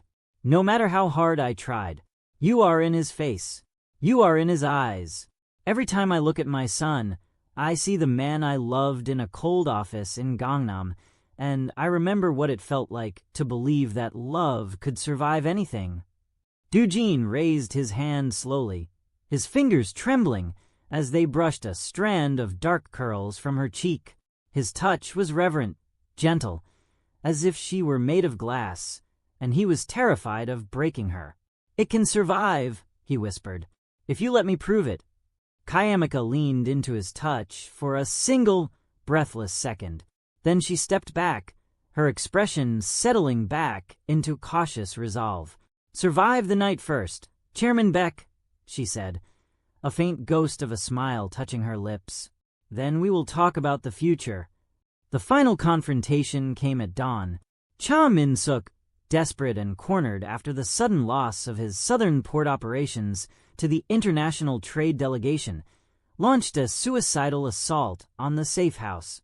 His remaining forces, approximately 60 heavily armed men, stormed up the mountain road in a convoy of black trucks and armored vehicles, their headlights cutting through the morning fog like predatory eyes. Dujin was ready. He had spent the night transforming the mountain estate into a fortress of lethal precision. Haesung's elite teams were positioned on the ridgeline, their suppressed rifles trained on every approach vector. The perimeter security systems had been upgraded with military-grade countermeasures. The safe house itself was sealed behind blast-proof doors that could withstand a rocket-propelled grenade. Dujin stood in the main living area, fully armed, his expression carved from ice. He wore a black tactical vest over his dark shirt, a heavy sidearm holstered at his hip, and a compact submachine gun slung across his chest. The dragon on his neck seemed to writhe in the harsh tactical lighting, its single red eye gleaming like a warning. Kayamika stood at the top of the stairs, Victor clutched in her arms, Mrs. Nwosu behind them with a rosary in her trembling hands. "Dujin," Kayamika called down, her voice steady despite the terror clawing at her throat. Dujin looked up at her, his silver eyes softened for a fraction of a second, the cold mask cracking to reveal the desperate, loving man beneath. "Stay inside," he said, his voice carrying the absolute authority of a man who intended to survive. "No matter what you hear, do not open the doors. Haesung will come for you when it is over. Come back to us," Kayamika said. The words were simple, but they carried the weight of a vow. Victor needs his father. I need you to come back." Dujin's breath caught. He nodded once, sharply, and turned toward the front entrance. The battle that followed was brutal, efficient, and decisive. Dujin's forces, operating from fortified positions with superior intelligence and tactical discipline, dismantled Min-suk's assault within 45 minutes. The mountain road became a kill zone of crossfire and precision strikes. Min-suk's men, demoralized by the loss of their supply lines and outgunned by Dujin's elite operatives, broke and scattered within the first 20 minutes. Min-suk himself was captured alive, dragged from the wreckage of his command vehicle by Haesung's men, his cream-colored suit torn and bloodied, his bleached blonde hair matted with dirt and sweat. Dujin walked out to the perimeter as the last shots faded into the morning silence. The fog was lifting, revealing a sky streaked with pale gold and soft pink. The air smelled of cordite, pine resin, and the metallic tang of blood. Min-suk was on his knees in the gravel, his hands bound behind his back, his scarred face twisted in a snarl of defiance. "You think you've won, Beck?" Min-suk spat, blood dripping from his split lip. "The elders will never accept you now. You gave away the southern ports. You destroyed your own empire for a bastard child and a foreign woman. You are finished." Dujin stood over him, his expression completely devoid of emotion. The silver-gray eyes were flat, cold, and utterly final. "You are right about one thing, Min-suk," Dujin said softly. "I did destroy my empire, but I did not do it for the reasons you think." He crouched down, bringing his face level with Min-suk's, the dragon tattoo coiling menacingly along his neck. "I destroyed it because it was the only thing standing between me and the life I should have chosen 6 years ago. You thought my son was my weakness. You were wrong. He is my strength, and you will never come near him again." Dujin stood up and turned to Haesung. "Deliver him to the Metropolitan Police, along with every piece of evidence we have on his operations, the trafficking, the arms dealing, the port corruption. Let the legal system finish what we started." Haesung nodded, signaling his men to drag the screaming Min-suk toward the waiting transport vehicles. As the convoy pulled away down the mountain road, Doojin stood alone in the morning light, his weapons lowered, his chest rising and falling with deep, exhausted breaths. The war was over. He turned and walked back toward the safe house. The heavy blast doors opened before he reached them, and Kayamika was standing in the entrance, Victor in her arms, her amber eyes wide with relief and something deeper, something that made Doojin's heart hammer against his ribs. Victor reached out his small arms toward Doojin. "Papa," the boy called out, his voice clear and bright in the quiet mountain air. The word hit Doojin with the force of a freight train. "Papa." His knees buckled. The feared Mafia boss, the man who had just dismantled a rival syndicate in under an hour, dropped to his knees in the gravel driveway and buried his face in his hands as sobs tore through his chest with a violence that shook his entire body. Kayamika walked out to him, her bare feet pressing into the cold gravel, Victor still in her arms. She knelt beside him, and for the first time in 6 years, she placed her hand on his shoulder, her fingers curling gently into the fabric of his shirt. "He called you Papa," she whispered, tears streaming down her face. "He chose you, Doojin, on his own." Doojin lifted his head. His silver-gray eyes were red and shattered, his face streaked with tears and dust, his expression completely stripped of the cold, impenetrable mask he had worn for decades. He looked at Victor, who was reaching for him with those small, trusting hands. Doojin pulled his son into his arms, holding him against his chest with a tenderness that defied every violent thing his hands had ever done. Victor wrapped his arms around his father's neck, pressing his cheek against the dragon tattoo, his small body warm and solid and impossibly precious. "I've got you," Doojin whispered into his son's hair, his voice breaking. "I've got you, Victor. I will never let you go. I promise." Kayamika wrapped her arms around both of them, her face pressed against Doojin's shoulder, her tears soaking into his shirt. The three of them knelt together in the gravel driveway as the morning sun broke through the mountain mist, painting the world in gold. 3 months later, the grand ballroom of the Shilla Hotel in Seoul was transformed into a breathtaking fusion of 2 worlds. Elegant white orchids and deep red roses adorned every surface, intertwined with strands of golden cowrie shells and vibrant green palm fronds.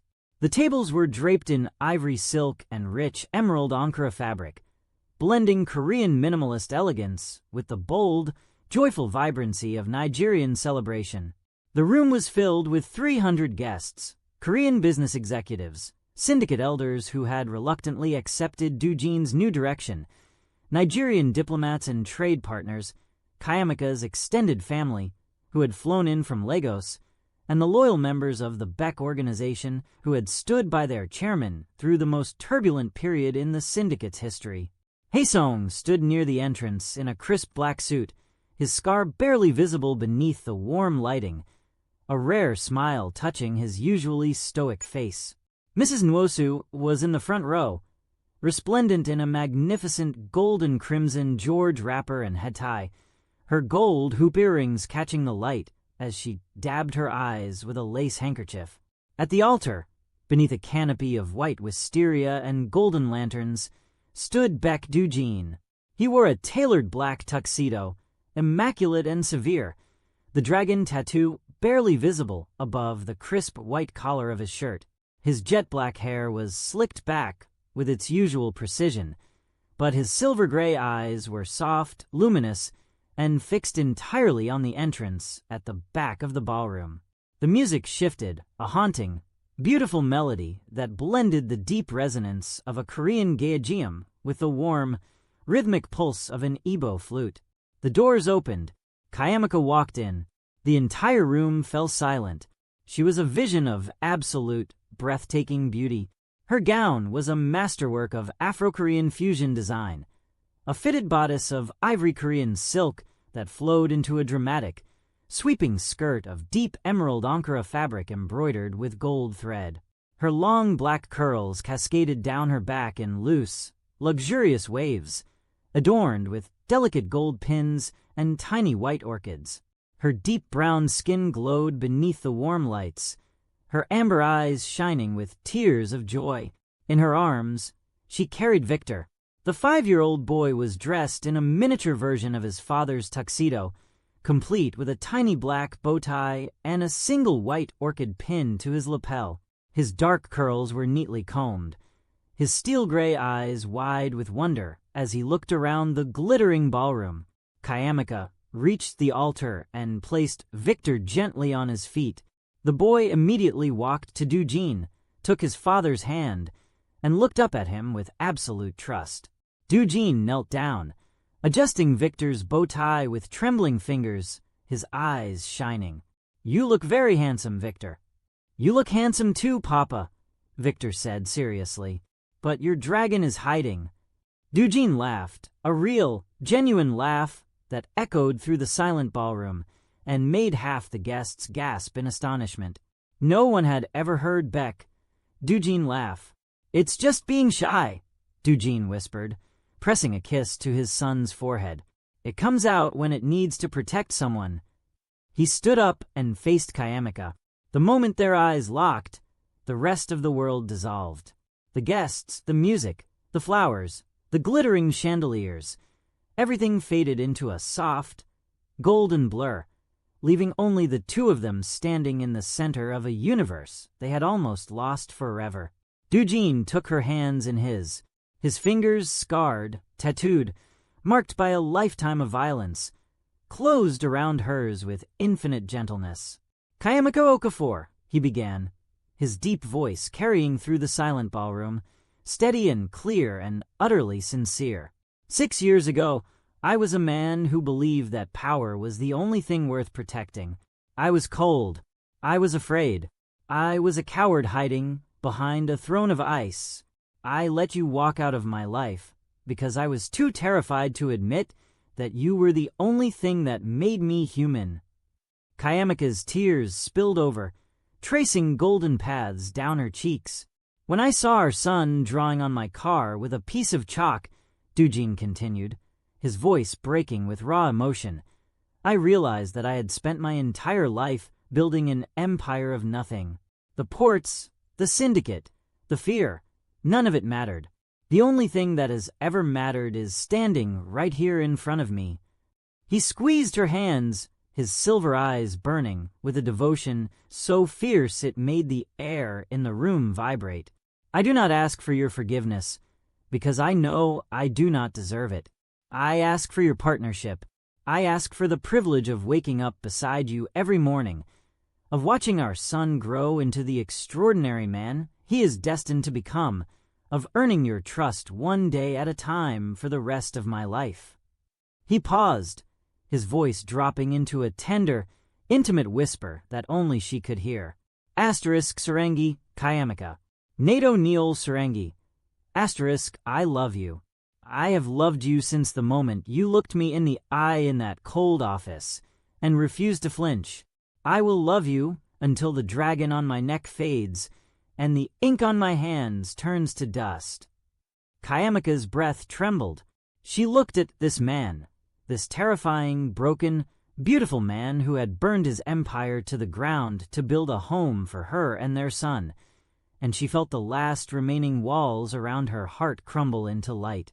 "Baek Doojin," she said, her voice clear and strong, carrying the quiet, unbreakable pride of her ancestors. "You broke my heart once. You left me alone in the darkest moment of my life. I swore I would never let you near me again." Doojin's eyes flickered with pain, but he did not look away. "But then you knelt on a dirty street in Gangnam," Kayamika continued, her voice softening, "and I saw the man beneath the monster. I saw a father. I saw a man willing to sacrifice everything for a child he had only known for 5 minutes. And I realized that the man I fell in love with 6 years ago was not the cold chairman who dismissed me. He was the lonely soul hiding behind the armor, waiting for someone brave enough to see him." She reached up and touched the dragon tattoo on his neck, her fingers tracing the intricate scales with tender familiarity. I choose you, Doojin, not because I need you, not because I am afraid of being alone.